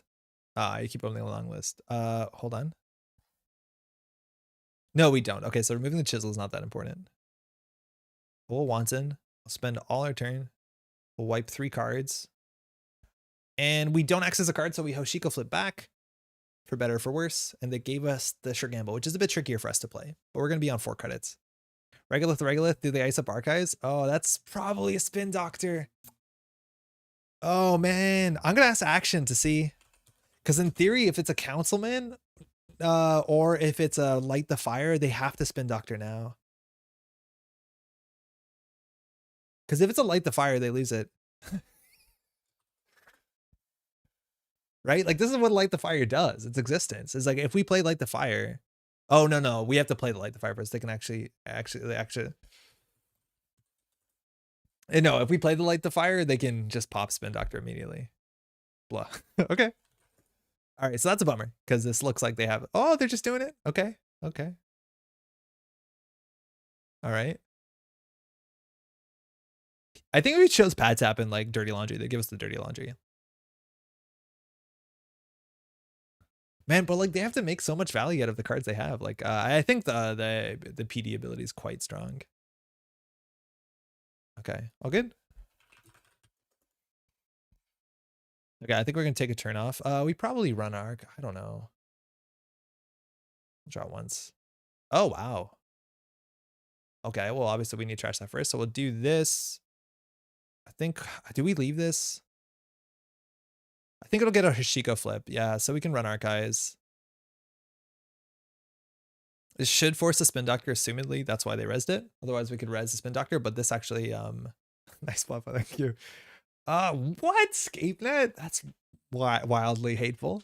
And they shuffled looks like two, well, it's two face down cards. Could be even be two agendas. So if we install daily cast, next turn we'll start on +1 credit. We didn't use our Taka, which we could have considered doing. So I think we actually do the daily cast here because we'll be able to sure gamble from this hole. We're going to gain 2 from this, gain 2 from this, but then lose 1. So actually, sorry, we get +3. Well, no, because the daily cast. Oh, they have a subliminal. Okay, so we want to run every turn, which is fine because we're going to do Bagat.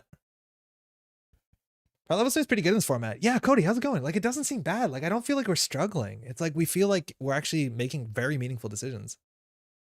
And like cards like Regolith are like a huge game changer. It's been a while, also, Cody. I hope you're doing well. Card in server 2, like this is a problem. The fact that we're 1 credit short to trashing the Manic Arm on turn 2, like is going to haunt us. Because I don't have a good way to deal with on sell. Unless we like draw into our leech. Oh, actually, hold the phone. I am. Good to hear, man. Okay, hold the phone. That does change things. That's a good one. That's a good one. Because that's how we deal with the remote server. Especially that's how we deal with R&D. I think we just do gamble Bagat. Like the value from Steven is way too strong. Let's go. Do we install this first? Yeah, I think we do. 1 sandbox per deck max is a game changer. I know. And with 1 sandbox, are you playing Macrophage? Are you? We probably should trash the amp, actually. I don't think there's a reason to keep it when we install the Amakua. This is free? Every draft like Christmas? I know, it's been good. Decks and Netrunner are great. Steve Cambridge ability. Okay. I need to find a place my face makes sense. Hold on. I'm struggling to hit the corner. Okay. So I'm a small man here. Okay, what do we need? Another Wanton. Pretty annoying. We could just do pad tap gamble again. I'm okay with that. Our card draw is okay. I think we do pad tap gamble. We don't have a click left here. Wildcat gamble. Wildcat gamble is like very comparable. I'm okay either one they give us here. This is tier. Okay, they gave us the pad tap. I'm kind of surprised by that. And we milled a random card with the Bagat. They really need to find ice for HQ. The problem is that ice is going to be a tier. I wonder if Jaina should add a spot for streamer face cams. It's very hard for them to do it. Like, I don't know where they would do it. I think they're going to do double advanced tier HQ. There's no way they can let the Bagat. Oh my God, they're letting the Bagat. Oh, okay, it's Luminal. Never mind. They're fine. They're totally fine. They added a seamless launch back. PD. It's like playing the biggest Max. Yeah, Max is probably very good in this format. But yeah, you run out of cards. Yeah, that's a tier. Now our HQ threat has been a bit bad. What's the strength of tier? 7? Great. Just a bit of work with the Yamako. Just a bit of work. So I think we just do run archives, run archives. Oh, okay. Now the problem is economy. So space under RFG usable, kind of, but it's like not great. And the cards go there while you like make runs and stuff. Sometimes like it's not perfect. It's one of the better options. I don't use it a lot. Huh. There's so many like just like on tempo positive agenda scores though that are absolutely backbreaking. It makes sense why they chose the pad tab because I don't think the game's gonna be longer enough. You have turtle. There's a big number in the corner of tier. And we can't click through tier. If we click through tier, we lose. I don't think we have a clot. So we could like run archives 3 times, run server 2, but then like we could pay 3 credits for this, 1 credit technically with Taka, then 2 credits for this, and then we don't have Managarm. Art section of the card viewer wouldn't be terrible? Nah, people love this. You need this. Ice art is on the bottom. But you want the art section. People, that's how people read cards. These full arts are actually really annoying to read on JNet, but it is what it is. Okay. I don't know what do. Do we try and win off R&D? It's going to be very, very difficult. We have a free run on R&D, but like I don't think that's going to do it. We've seen tier. I think that's the only ice we've seen. Maybe we run HQ here. I'm just like worried if they have a food or an Iqua. Like if it's an Iqua, we can't steal it. I think we'll just run R&D. Like we just got to get accesses. I have ganked in my list. I don't know if they're playing ganked in theirs. They're also only on 18 agenda points. It's not 20. Fully op? That's a surprise. But actually probably pretty good. It's not too bad in this. Okay, well I think that's it for us. Like we need to get 4 agendas in like 3 turns. So I think we're just gonna set up Ute. How good is Ute? Oh, it's a code gate breaker, right? Is mutual favor banned? No. Nothing's banned. Besides like the standard ban list. Mutual favor as a one of is definitely playing. I'm playing emergent creativity, which like is worse and probably not worth the extra, I think 3 influence, maybe 2 influence only. But yeah, I think stuff like that is definitely worth considering. I think we lose here though. I'm just gonna run archives, build up tokens. I think building up tokens is good enough. Red level? Okay. Let's just run archives. And we will throw out a jackpot. Very likely we lose. They have a seamless here. Actually, no, not lose. Oh, Rashida. Ah, we'll be fine. Okay. 17 cards, no agendas. Do we even have a mad dash? We do not have a mad dash. Ooh, we love to draw a jailbreak here. That'd be really good. But it's like we don't have time to play all our cards. Like they're gassing it. If we make them res a tier and somehow that's not a big issue for us, like that's good. Because they spent 10.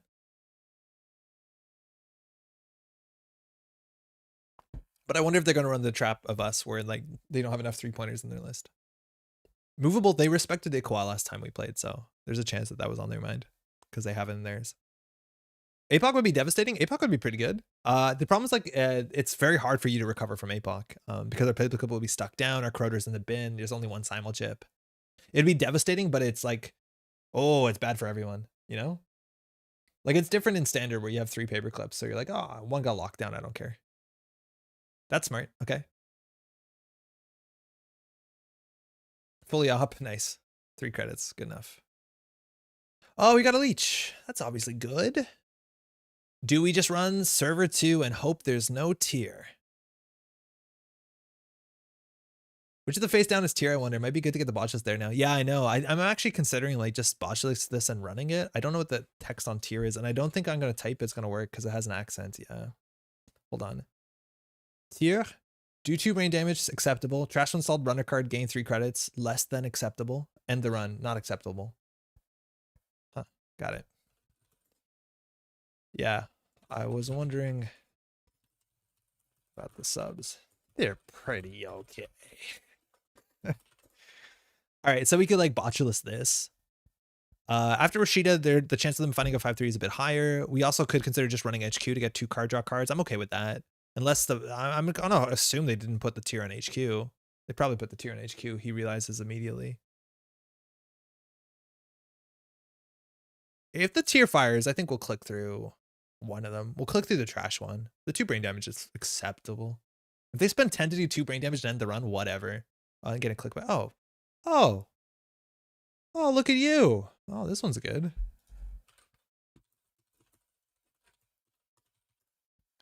It's as mighty as the tier. I'm glad that IP block is like very playable. Are we going full tag me?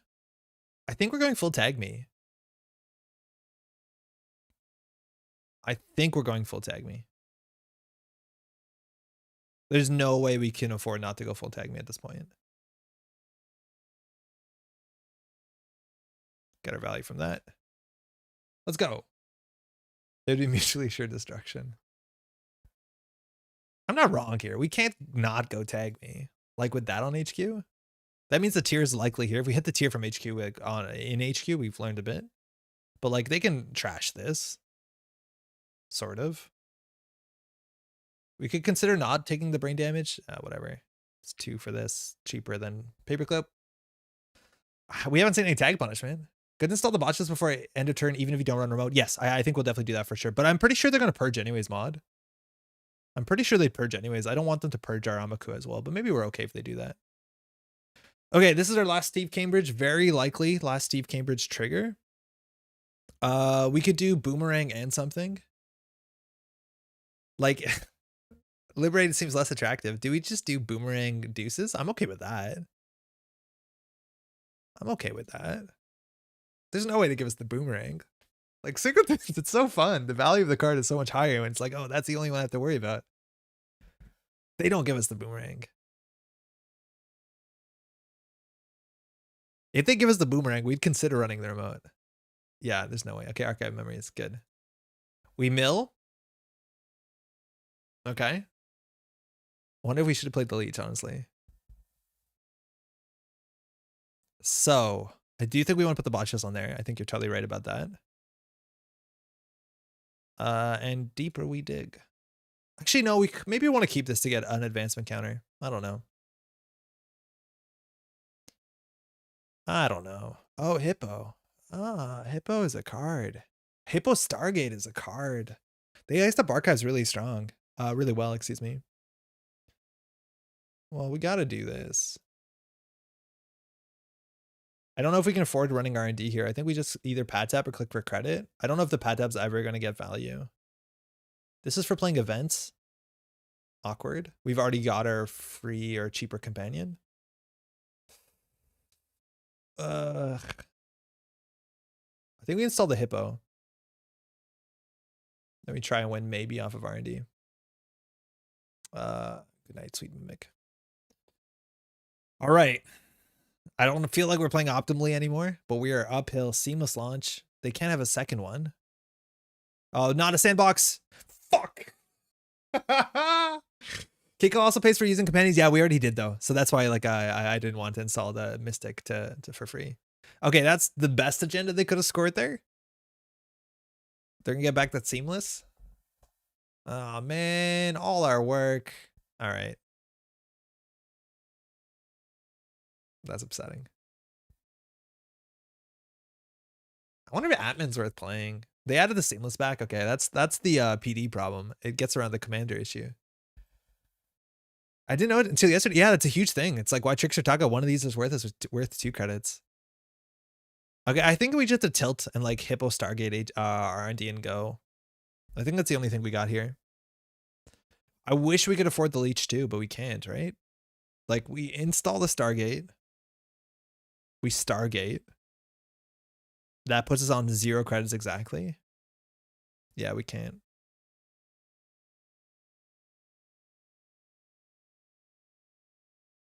Wait, Taka? Can I, with 1 credit, Amakua break the Taka?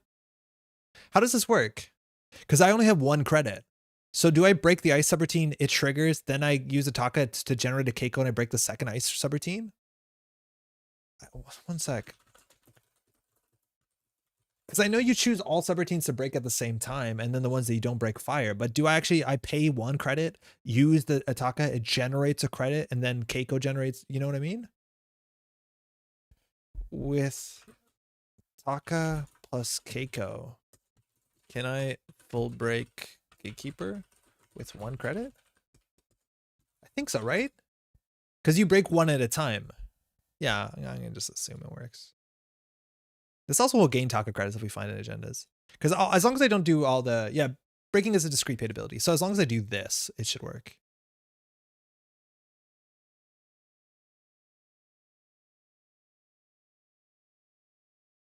Yeah, totally. Ace.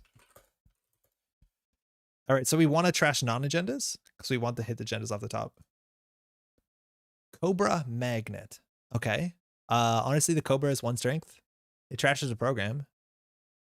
Oof.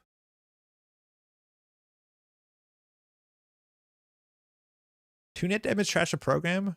I feel like trash a program's an issue. But I think they're just going to jam next turn and win if they don't already have it.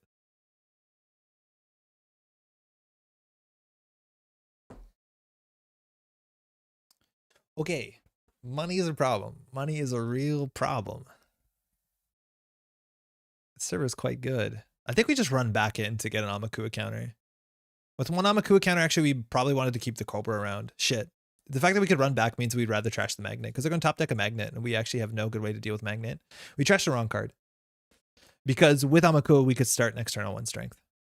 That is a pretty bad mess up. Shit.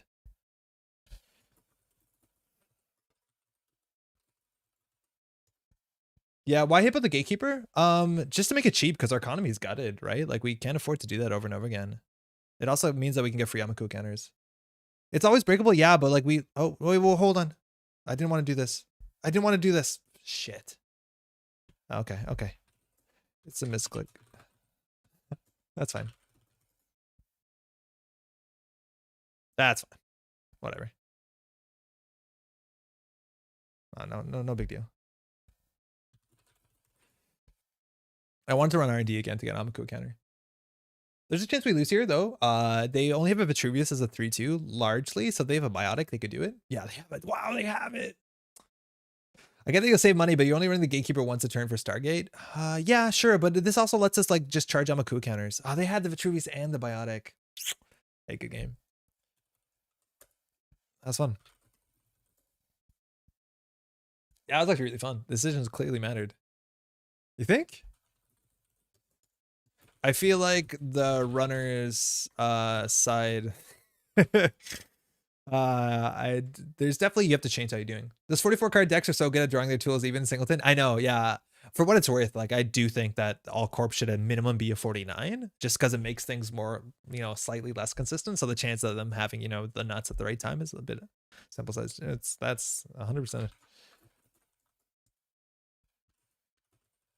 So I'd like to be interested to see what that is. But like, I think PD is obviously a huge deal, changing the consistency in this sort of format. So who knows? These are great games. Do people play this format? Functor, as far as I know, sort of. Like I know people have constructed their own formats with like similar rules. Like Commander is very popular in Magic. This is not like a unique idea to me. Thanks for games. I just want to check if anyone wants. So this is the first time I've played it, so I'm not gonna take any credit for just saying you can only play singletons. Where I think this gets interesting is like the idea of like enforcing deck size or enforcing what's it called? Enforcing deck sizes or the idea of having an actual commander card that you can cast throughout the game, which I think would take a lot of balancing to make reasonable. It's 11:20. I think we can do one more. Does anybody want to play a commander game on stream? 49 is actually a bigger deck. People are just used to all the newfangled small decks. Yeah, 49 is normal. Besides for runner, it's pretty weird unless you play Val. Or I guess Sunny. Or Eliza. Those are all of them, I'm pretty sure. I have time for one more, I've no doubt. If anybody wants to play one, or if you want to play one but you don't have a deck built, I will very happily just send you one of the 4 deck lists, which again will be posted underneath this during the YouTube video. Yo, Mill, how's it going? I'm not gonna be hanging today, but I want to jump and say, hey, I hope you're doing well. I'm doing pretty well. I hope you're doing well too. Sorry I can't drop by, but hopefully you're enjoying your week, huh? Cheers. Let's try tag punishments. I don't have time to build a deck, JTF, because I think I only have about like 25 more minutes before we gotta close the stream. The very new commander that the Vancouver folks did was that each player starts with a connection asset in play. Yeah, Ian sent me, you built one? Oh, okay, cool. Do you want to host? Yeah, I know Brick sent me basically his rules that the last time the Vancouver Meta built it. I haven't seen them yet. I'm going to check them out after the stream and we can talk about it a bit next week. I very intentionally picked the small gateway ideas. Might be against the idea of the format. Yeah, Wayne, good games, by the way. That was really fun. In terms of like what we want to reinforce in this meta, I do want to try and make a bigger deck a thing. So I think we did, what's it called? 49 card minimum, but I don't think it's that big of a deal. But I do think a part of the commander format obviously is like having a bigger deck than you're used to, just so that you can feel the variance. I'm just gonna try the corporation. 49 cards though, yeah, maybe it's not big enough. Like maybe it could be bigger. For runner, 49 cards gets a bit weird. For corporation, maybe that's actually more exciting to increase the deck size because then you're forced to play stranger agendas. But like, yeah, I don't know. I think for Corp, I'm a bit more worried because there are less tools to mitigate agenda flood that maybe it might not be fun at a certain extent. That being said, I do think there's more cards people can play in this format to help with that. Commander Crim. Oh shit, it's Corp deck. Give me 1 second. GTF. Titan 3XX. Yeah. Yeah, 69 is maybe a consideration. I just want to do a Crim deck to see how we're doing here. Oh, who am I playing? I'm not playing Steve, am I? Oh, I'm playing Steve. Of course I'm playing Steve. I don't remember what's in this deck. I do think this deck has a bit. Yep. Yep.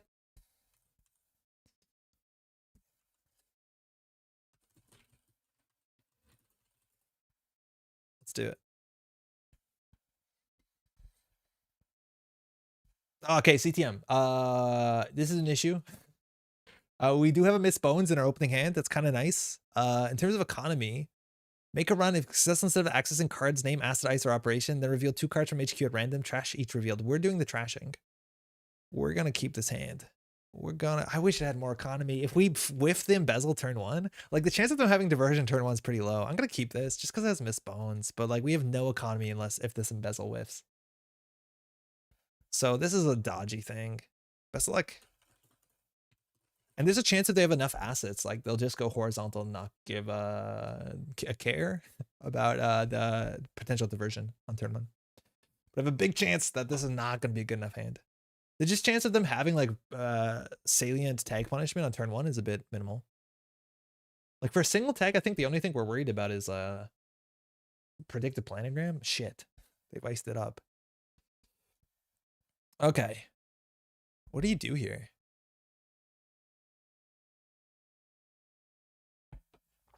Three clicks. Mutual favor is 3 influence.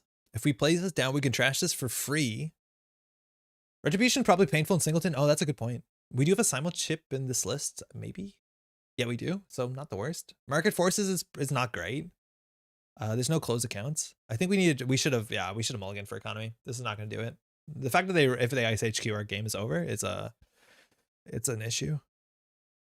Oh, that's good enough. Oh, 3 clicks. God damn it. Shit. There's no sentries in NBN. There's just data war, data pike. Kind of really want to play this. I feel like Leech is the least useful. It's like cards like this that you're excited to play in the list just because it's 8 credits on a single card. Like that's good enough for this format. The chance of them having the Singleton Hearted to use also is like pretty wild. MCA, what a card. Yeah. It's something. Oh, we only have 3 clicks. F me. I keep planning my turn that we can install this, run, clear the tag, hit this. We're still going to do it. Like if they have hard-hitting news, they have hard-hitting news, I guess. Like I don't think we're going to die. They need to have the nuts to hard-hitting news us and kill us. We do have to clear the tag though, because we have a lot of resources that are very good. Don't have hard-hitting news. Oh, they also could have like C-Source, or sorry, what's it called? What's the new C-Source called? Sick. Lovely. Great. What's the new C-Source called? Public Trail, thank you. All right, well, we'll use our Miss Bones as we can. Hopefully they don't have Boom. If they have Boom, they credit Boom, so we can... Rashida, she goes down. Psychographics is a real thing. With 3 credits, they could res ice, but like maybe we just embezzle HQ. Pad campaign? Oh, you go down too. I think we just embezzle HQ, right? Name operation. So they're forced to either res ice, and if they res ice, they can't boom us. They could high profile target us. I don't know if you want to spend 5 influence in this format. It's a ping. You win, little ping. If they really have a high profile target on this turn, it's proved nothing about this format. We did force the res there though. What? Remove a tag, trash an installed card. So they just basically saved 2 credits, I guess. That's cool. They kept her Miss Bones. HPT and CTM, I know. 12 influence, huh? Issues that our resources are quite bad. Oh, we're Steve. Oh, man. Server 4. We have all these breakers. Like, you have to run a lot of breakers. I want to get our Miss Bones value before it's gone. I can't believe that we were Observant Destroyed. That's absurd. But hey, it's the format. Rashida MCA. Good, good, good. This is only installed cards, so running R&D is not great. Pop's not great. Pad Tap's good. I guess. It's just about a matter of time before we die. Like, we can't afford to clear these tags. I goofed it. If they didn't have the singleton hard-hitting news, like, maybe that's a frustration with this format. Like, the chance of them having it is really low. They didn't mulligan. They didn't draw anything. They trashed the Miss Bones. Okay. Well, we can't get boomed this turn. That's something. That'll get back. It's hard to get back the embezzle. What is our... Is Marjana good enough, actually, right now? I think Marjana might be good enough. Yeah, Marjana is good enough. Self-growth program. Oh, we're stuck in hell. Oh, it's bad. Marjana causes 0. If we get Steve to fire, we'll pull back what? Embezzle? Telework, I guess? I'm doing it. Oh, it's meant to... Okay, no, we're good. I forgot. I thought we were going to be like, what's her name? The system gateway criminal. Because she would be good right now.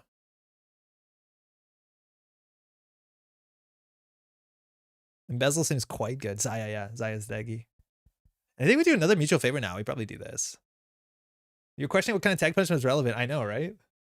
Return my Marjana. It's expensive. Regolith. Oh, shit. All right. They not giving us the embezzle. Discard down to 5 cards. I feel like the class act is not... It's like still 4 credits for 4 card draw plus filters. Like not too bad, but not when we're on 1 credit. We really need a top deck at diversion. Oh, that's a Regolith, right? Yeah, that's fine. We'll trash that. It might be the last thing we ever do. This is a run essential server or any run? Successful run. Don't suppose you have a counter surveillance. No, we did not plan for this. All right, so they can boom us.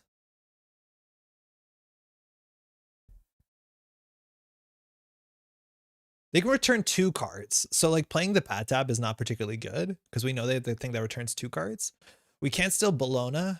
We don't have credits to trash boom. I think we just need to draw for like economy. Yeah, Tapworm will do it. Hopefully this baits out their self-growth program. No, they're just trashing. They're not self-growth programming. Okay, that makes sense. We're not dying to boom.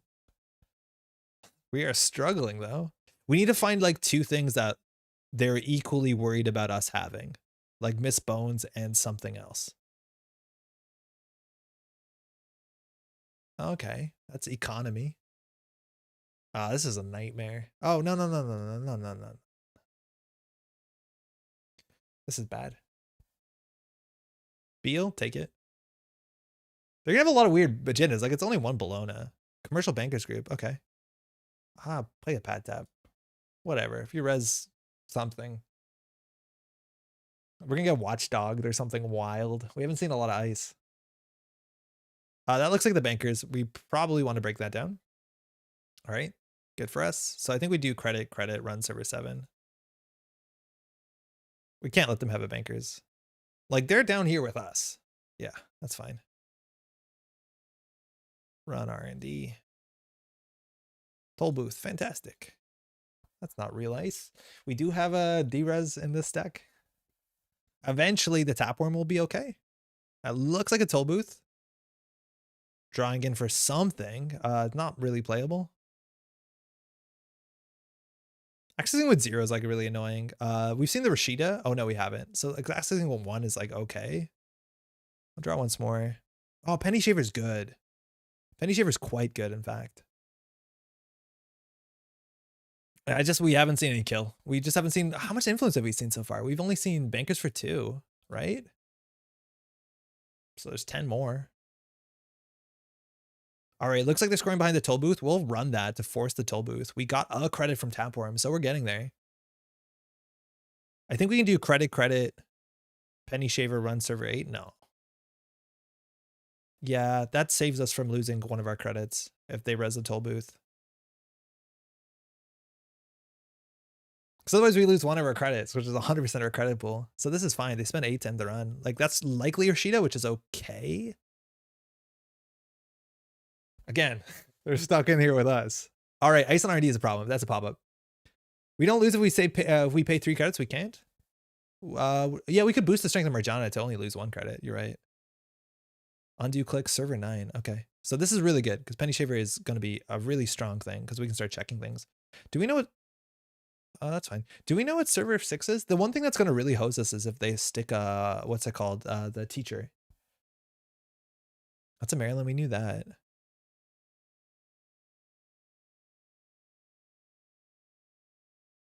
Oh, we have a Steve ability. We should have considered that a while ago. We click for a credit while Penny Shaver has credits on it. Don't read into that. Don't read into that. We're struggling here. Okay. We can get, I think, pad tab telework. And then whatever they trash eventually, we'll do that and miss bones. This Marjan has been actually quite good. It's the cheapest way in. It's not heavily punished because we know they're hitting a self-program. Okay, 15, we'll take it. They gave us the pad, so that will trigger off the Maryland consistently. They might be at the point where they actually, oh yeah, we should click the Penny Shaver because they're going to self-program, self-growth this. Oh, we should 100% click the Penny Shaver. We're going to get punished for that. Shit. There's no way they don't return this, so we lose 4 credits, right? Actually, maybe. Yeah, shit. Yeah. We clicked for a credit. We could have clicked for 3. That's a nightmare. All right, well. Here we go. Oh, stop it. Oh, wait, do we actually just click, trash this? Hold on, wait a second. Do we just click 3 trash this? Because their economy is terrible. And assuming if they have 3 credits, they can score next turn. I think we just trashed that.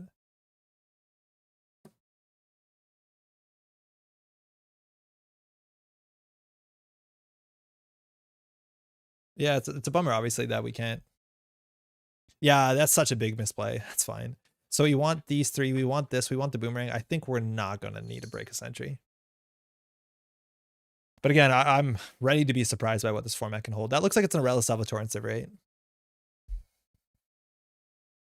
Still alive.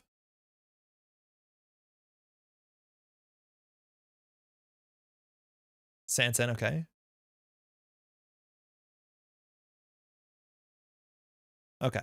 They can score out here, at least with the pad tap on the table. If it's like a neutral 4-2, we'll get some value from it and then probably tapworm. Okay, they're trashing that. That's good. Now we can do credit, Penny Shaver, run R&D. We're still looking for that 1 retribution, which again is going to be gross. We need 3 credits, right? This? Yeah, okay. We need 3 credits for that. We can't actually lose our money on it. But we're not too far off from running this, assuming that's Arella. Like we are Bravado. We could have Bravadoed HQ. Boomerang this, done something cute.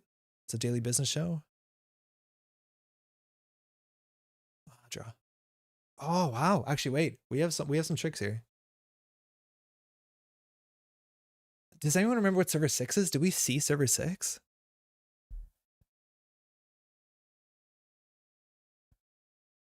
Next turn we can run R&D, click Penny Shaver, install Marjana, Bravado HQ, if I'm not mistaken. No, I think we're short a credit. 4, okay, good. That's an off-world office. That means we're actually going to gain a credit off of Tapworm. But they have real cash now.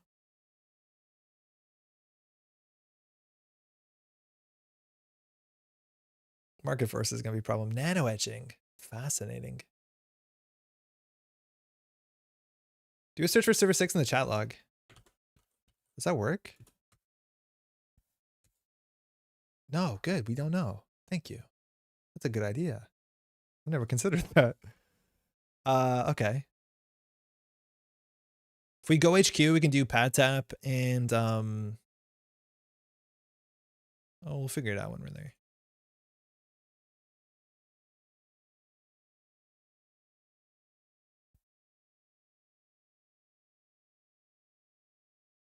Pad tap. Probably not the daily casts. I honestly miss bones.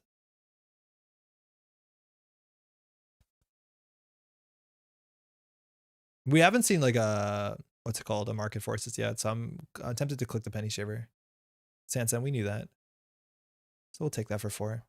This is a really bad play. Maybe actually, like, it's the chance of retribution versus market forces. We've seen the other 2 tag punishment cards for installed cards, so this gives us some options where we can like run R&D, bravado, nano etching, no surprise. I think at this point they have money. What's happening? Economic warfare. They got all the punishment. Tapworm gaining 2 though. Not too bad. Watchdog? We talking about this? We probably can't let this happen. It's not that they have ice though, but man, Watchdog, I've never seen this card. I'm so surprised in this format, but I guess 8 tags. I guess.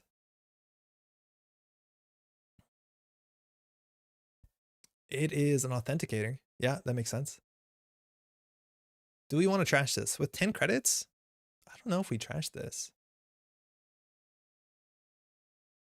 That's not that valuable. If we go HQ, what's our value here? Not too much. So I think we'll just run again. We'll try server 6. Oh, it's a news team. Take 2 tags. Do we trash this?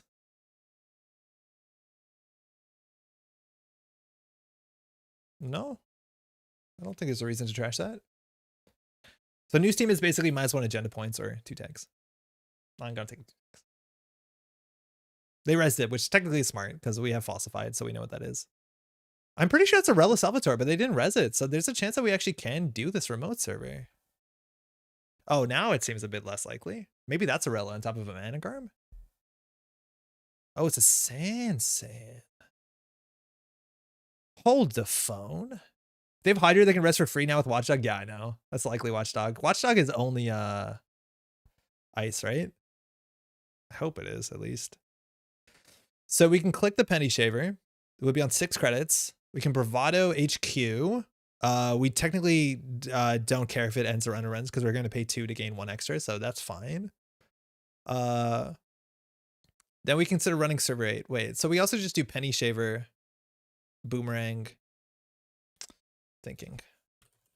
Because we want to access server 8 with at least 5 credits for Managarm. Assuming it's a Managarm. It might just be like an Amaze Amusements or something that's no longer relevant. Miss Bones is actually probably better too. So we can just assume it's not a Managarm and just hope that Miss Bones gets there. So we do Penny Shaver, Miss Bones, Boomerang, Run. So we don't have enough. No, we don't have enough. We don't have enough. We click this for 4, we're on 6. Then if we do Boomerang Overclock, 6. Boomerang is 4. Boomerang Overclock. Yeah, you have Overclock. I think that's right. So I think we do Penny Shaver, Boomerang, Miss Bones Overclock. This will put us on 6. This will be 2, 4, 5. So we'll have 6 credits. So it'll be 3 for this. Yeah, that seems good enough. Oh, right. I have to hit this. I was really scared there for a second. Is there something we can die to that does more than 1 damage? I don't think so. So because this doesn't say must pay not lose, so we actually can pay from here. So now if it's a Managarm, we don't get in. But we can largely flush the server. It's an AR enhanced, we'll take it. This is that, we have to trash that. I guess we start here, right? And boosting strength, that's fine. That's an Arella Salvatore. I don't think we care about Arella Salvatore. Yeah, whatever. I don't think this is going to last. This makes it less likely they'll trash it, which is good for us. Okay, holding on. We're taking on only 3 agenda points if they shuffle away the 15 minutes. But Bolognas are going to be really quite annoying. Daily Business Show is in server 11, so it's not the Watchdogs. Yeah, there goes Arella. So glad we used her. Nano etching. I wonder if we trash the nano etching and card in server 8. So that's the issue. Now with the Daily Business Show, like we don't have R&D lock. Guess we can draw once. Legwork is interesting. If we do HQ, we can do Miss Bones Overclock. That seems fair. We just had more money. Start trashing things. Exchange of information. Ah, good to know. That doesn't really help. Turning wheel, not particularly good.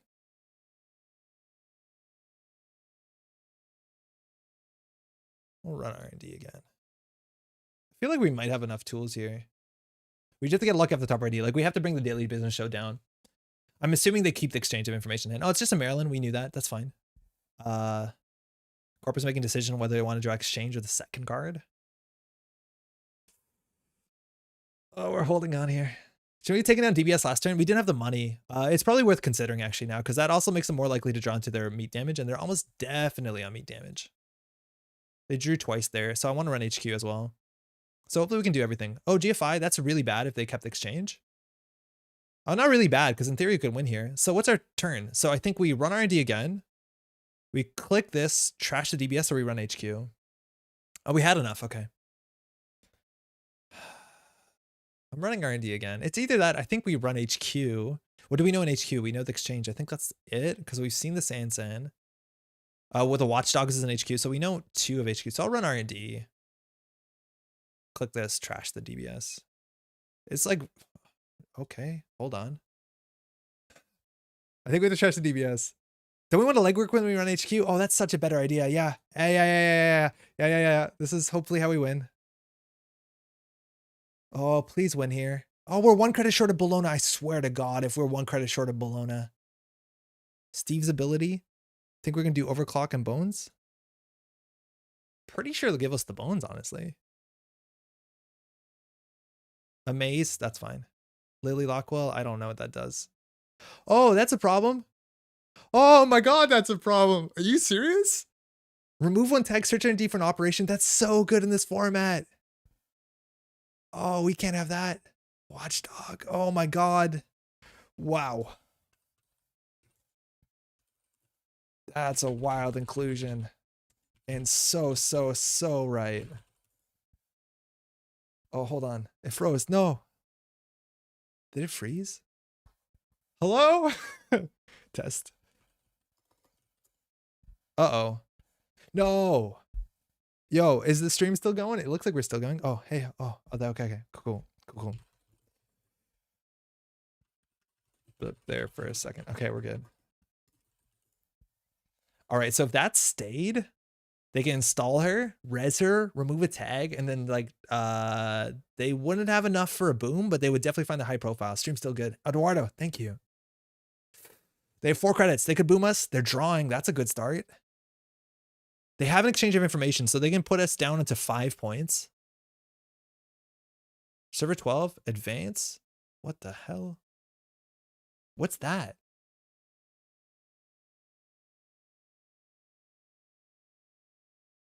Good thing is if we see a Bologna here, we can just overwalk it. Just came back to 11 tags. Yikes mode, engage. We're holding on. It's going okay. It's going okay. How's the recording?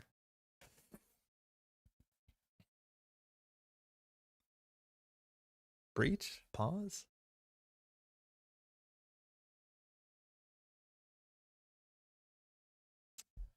No. That's really bad if they have the exchange in hand. That's really quite bad. But there's no way for us to play around that. We have no imp. IP block. That's also not good. If that's the quantum, what's server 12?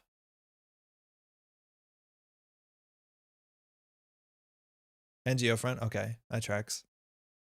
I think we have to run HQ. I think in theory we're meant to overclock HQ because of the Bologna. But now with exchange, we're like really far behind. Or actually, maybe it was right to daily business show. Yeah, I think at this point they've drawn through most of the deck. We should have overclocked the daily business show. That's fine. We'll do legwork and I guess a leech at this point.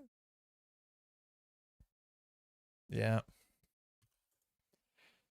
They'll find it. Oh, it's exchange. No surprise. Okay, the IP block is a problem. We can't deal with that. They didn't give us a leech, but with the IP block, it is blank. So I think it's they can ice up HQ or they can ice up R&D. The exchange of information is so brutal. It's gonna put them up on 5 points, us down to 5 as well. How do we deal with an IP block? How do we deal with an IP block? Do we have paperclip? We don't even have paperclip. Like we actually can't deal with IP block easily in this list. If we go tag me, Marjana does not cut it. Cleaver does not cut it. 3 credits is fine.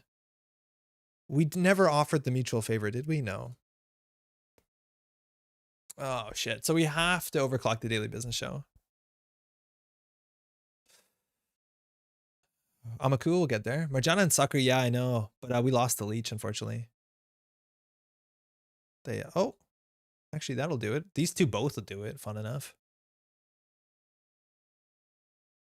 I think we got one good run left in us. We're gonna... Oh, yeah, right. The question is whether we... Like, I think we have to inside job R&D. I think we just have to inside job R&D and hope it's not Bologna. Like, we still haven't found any of the 4-2s. Like, we're assuming that there's a... What Boomerang, we don't have enough clicks. We're assuming there's a... What's it called? The 4-2... Shit. The remastered edition. Oh, they shuffled there, so they're not actually drawing the card that we saw, which was a hedge fund. But at this point, like, they must have found their meat damage. Or psychographics. Uh-oh, okay. Turning Wheel could have 6 counters by now. They would have trashed it a year ago. But I hear you. Okay. Okay. How do we deal with this? We're at 2 credits, which is really awkward because we can't just straight sneak door. Sorry, straight bravado. Boomerang can deal with the toll booth somewhat. No, we need 3 credits. Maybe they don't have meat damage. I think it is. Maybe it's a one-of though. Yeah, you're right. Actually, we did see the MCA. So okay, 2, 3 on the MCA. So 3, 4, 5, 6, 7. They were really excited about the Lily Lockwell Tobo. So I think they might have like 1 meat damage card. Yeah, we have Penny Shaver for sure. But the idea is that we have to get through both of these. Like we have to Penny Shaver, Boomerang this. So like we need a top deck like an Abagnale. Or hope this is not a relevant card somehow. We have to draw. Well, that's actually kind of interesting. Wait a second. Is that interesting? That's kind of interesting, right? I still think we probably lose with this hand. Sneak door good? No, we can run HQ for like 2 credits. It doesn't change much. Like HQ we can get through. It's 2 credits and 1 credit and 1 credit. So I don't think it actually matters that much. I'm pretty sure if they had agendas, they would have jammed it for a bit. The question is like, do we run HQ, pay 2 because Marjana's not turned on? Then we emergency shut down this and then run here, assuming that they don't have enough ice to keep us out. The problem is like, as soon as this is just an enigma, we're in a really bad spot. Let alone we'll have literally no money. I think it's the only play we have. I think it's the only play because we know this is an IP block. We could run the IP block, force the res to be on 8 credits. Yeah, I know. I think that we have to do that. Does anybody see anything else? I think it's run HQ, shut down, run server 1. It's the best we got. Otherwise, we could like Boomerang server 1, Penny Shaver run it, and hope that this ice doesn't end the run. Yeah, I know. If we had another click, we'd be good. Delay for 1 turn is the best we have. I think we have to delay for 1 turn. We're 1 click short, right? In a lot of ways. Oh, actually, is there anything we can Steve that helps us? I think we do overclock deuces. Oh, wait, no, actually, inside job. Inside job could get there. No. No, yeah, because we need to do Boomerang inside job. So that's 1, 2. It starts with run HQ, that's for sure. Man, they had a hard hitting news turn 2 or whatever. Shit. Legwork HQ, if you run it, we can't afford it if we Legwork HQ.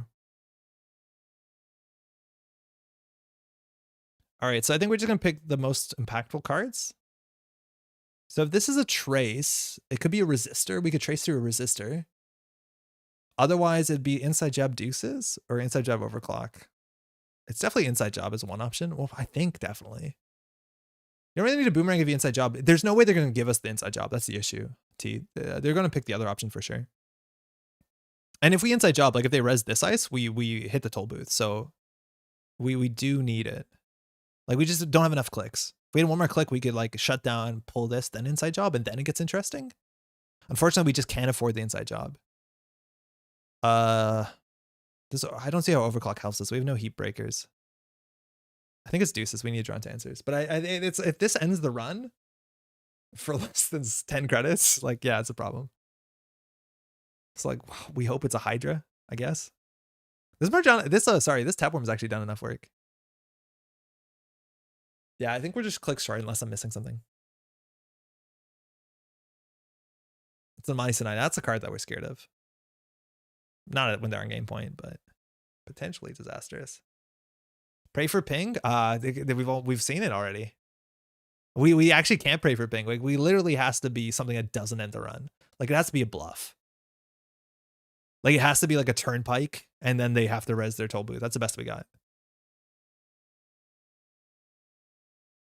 Like that's good enough. Wait. That means we get in. What is this? Seamless Bologna? Oh man, you're right. If it's a seamless Bologna, it's disastrous. But this fires. We lose our penny shaver. Man, if this is a Bologna and they have a seamless, I'm gonna be so gutted. No!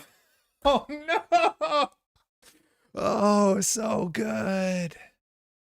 And if they seamless that, if they don't seamless it, like we don't have the overclock, unfortunately. And we just lost like 8 credits, which is obviously a problem.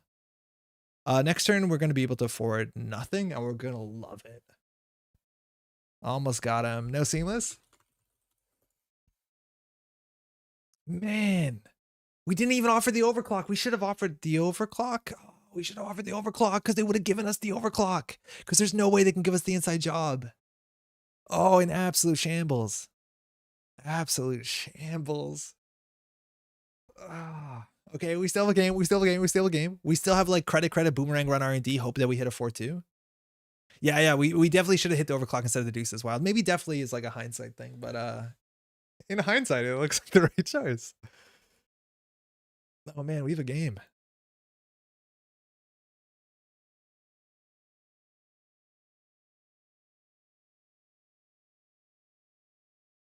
Did it freeze again?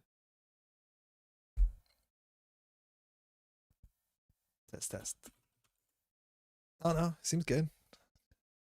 They need to figure out again. They have a click for 2 button. It seems like a good button.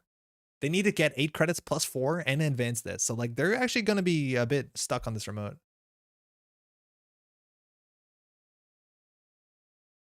You might get a credit from tap. We're very likely to get a credit from tap.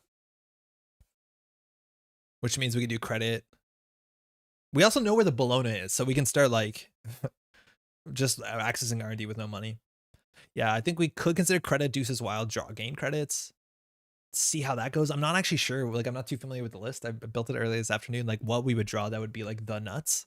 I think the nuts at this board state would be probably jailbreak. Jailbreak would be very good. Otherwise, we don't have strong R&D pressure. Like tread lightly in theory, but we need a lot of money quickly. I don't think we have a lot of money quickly cards. Do we have a bank job? No, that's not a real card anymore, is it? No. No, I don't honestly know what we could get that would actually like really swing this besides the overclock. They're advancing? Wow. They're hitting the matrix. They're on 8 credits exactly. Okay, that's such a lovely play here. No, it's all good. We've got quite the game. I think. All right, so if I run this, they spent 8. Well, first we have to get 4 credits, right? So we could do credit deuces. Didn't think of seamless. I think there's a chance we do credit deuces. Bravado HQ. Run RD first click? No. We might need every single click to pressure the credits.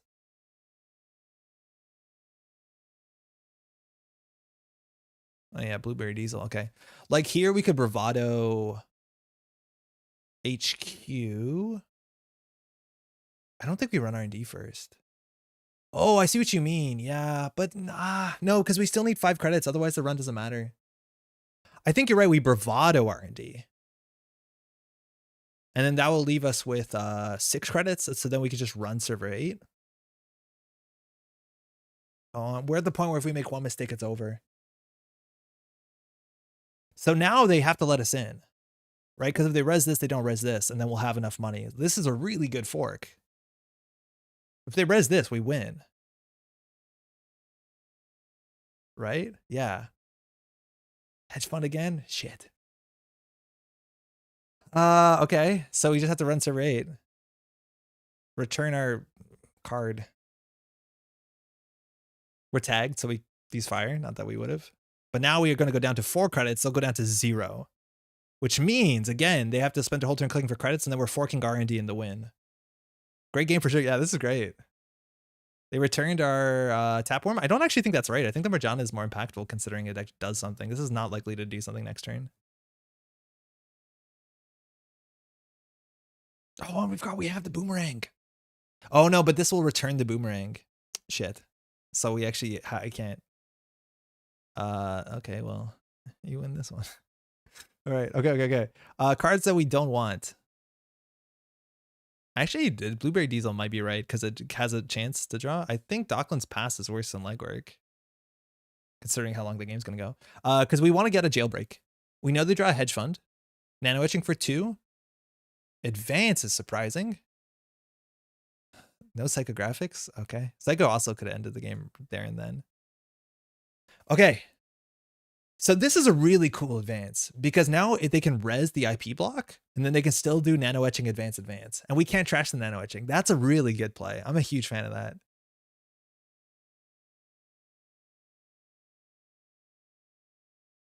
What does it cost to break an IP block? 5 credits. We have a boomerang. Okay, we're going to Diesel. We need to find a Jailbreak. These are both quite bad.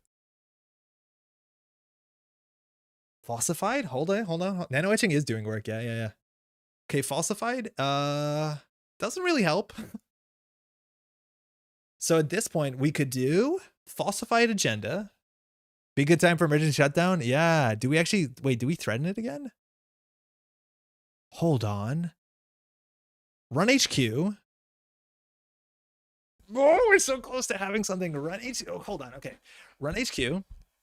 Falsified Boomerang run? No, because the boomerang will get bounced off the F2P. We can't do it, Dane. I'm sitting on my chair. You know it's a game. Thinking. Yeah, because we can't pay the 2 because we're tagged. I'm very tagged on that matter. So we could run HQ, and then they don't give us emergency shutdown. Shutdown. It's a commander. Each card is a one of. Gotta go a bit wide, eh? Yeah. Okay. So run HQ. If we pull the emergency shutdown and something else, they can't get our Steve. They can't give us back the emergency shutdown, right? So then what can we pressure that would be a problem for us? I think maybe potentially the best thing that they can give us, it would have to be like emergency shutdown. Man, I wish we just had an Abagnale, because Abagnale would bypass. No, technically not, right? Yeah, I know. The inside job's gone.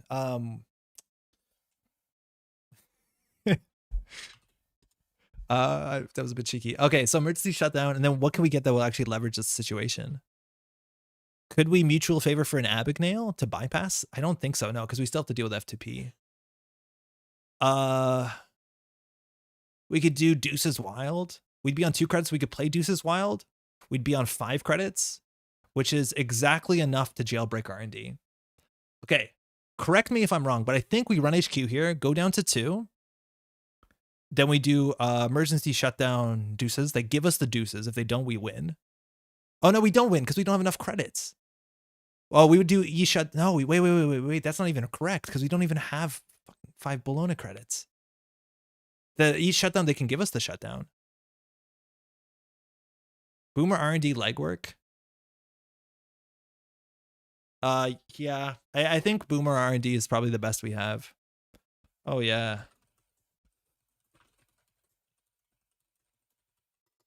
I don't think running HQ is that good right now. I click on HQ, suddenly the scene HQ.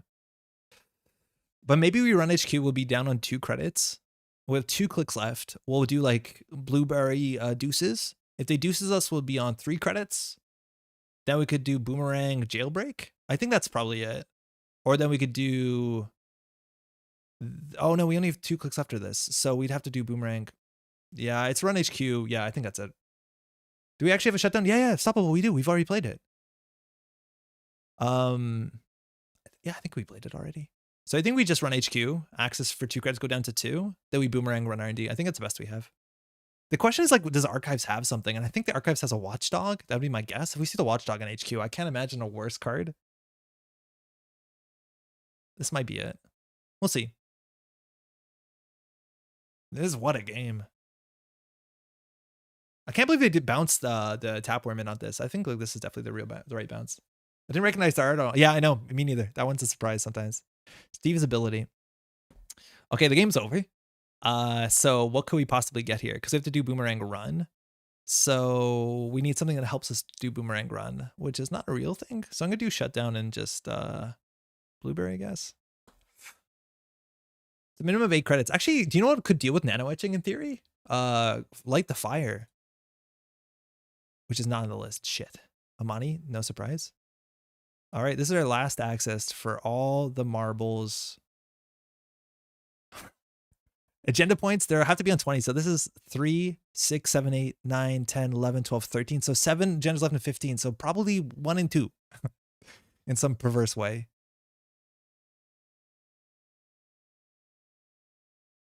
No. Good game. What a game. What a game. That was really great. Even for hard-hitting news on turn 1, like that's the thing with the inconsistency. Like the games aren't over that quickly. You still have a chance. Oh man, that was actually a really fun CTA game. That was dope. Any HQ? Oh, that was so cool. We still gained 54 credits. It's pretty good. Our Steve ability was reasonable. Hoshiko, not Hoshiko, Zaya could have done something. None in HQ, no surprise. So R&D was where it did. Things that we could possibly drawn into. I think we definitely needed like more instant pressure multi-axis. The jailbreak would have been sick. I don't know why the card art's not loading there, but jailbreak would have been really good. Penny Shaver also would have been really good. We did make a really meaningful misplay like on turn 4 or turn 5 where we did not clear our Penny Shaver and it cost us about 3 or 4 credits, which seeing how this game played out is a world of a difference. Oh, wow. Ooh. Yeah, clicking macaroni, exactly. Clicking Penny Shaver at the right time would have changed it. It would have been such a big difference, considering the Bologna threat is like we were just 3 credits short or whatever it was from this being a thing. Yeah. Doesn't that feel better or worse than hitting Bologna on top of R&D? What? Oh, they only have 1? Yeah, they only have 1, so we didn't have to care about Bologna there. Using Boomerang, but hitting the 1 to make you shuffle 2 installed cards to steal. That would be fine. Oh yeah, you're right, actually. There is the 5-3 agenda in which we'd have to shuffle 2 installed cards. That was also totally safe, but we can't play around on that. Doof at the end? Oh yeah, I should. Diversion? Do we have a diversion in this list? Oh, that's our stack. Show. A diversion would have been really good. Actually, drawing into diversion wasn't out there. I forgot about that. Oh no, it wasn't. It wasn't even. Because they had nano etching. It's like 10 from the bottom.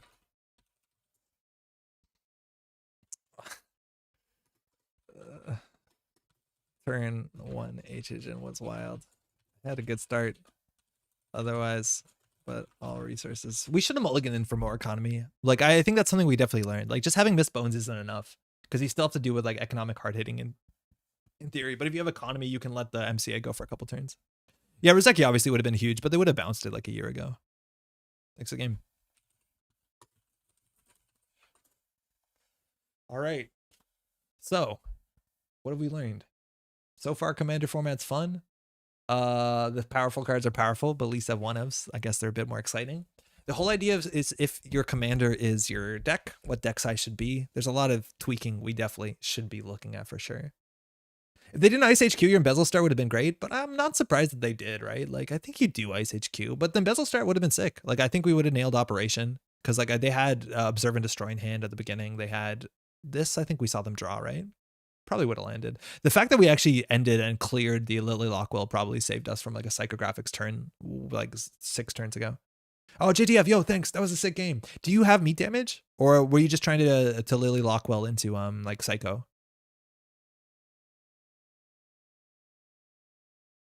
I'm gonna look through the rules that like Brick sent me, but I know other people have been trying this format to figure out like, do you start with a card on the table? Do you something to make it, you know, even more spicy, or to play with higher deck lists? But I think this is actually really quite fun.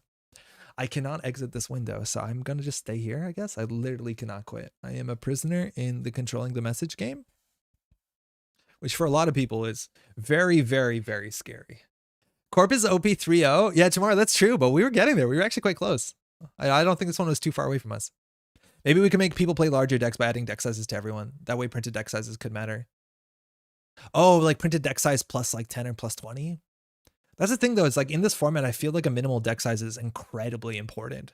Because once you like the difference between the 54th card, sorry, the 49th card and the 50th card matters so much more in quality when you have singletons, as opposed to in standard, where the difference between 40 and 45 is like good for competitive reasons, but you know what I mean? Like, I still think that if you had to add 20 to everyone's minimum deck size, people would still gravitate towards the smaller ones by a huge margin. Because like playing Valencia and having to play like 70 cards, like, you know how bad your last 15 cards are? At least in standard, maybe not in internal. I didn't think it would get this grindy. Okay, no HPT or Psycho. Oh, that's a huge surprise. That's wild. Plus 25 cards would be cool, then everyone plays 75 to me. Maybe. Yeah, I just do think like in this format specifically, the deck size is much more relevant than in standard. Yeah. Yeah, maybe on the card pool. I think you're right.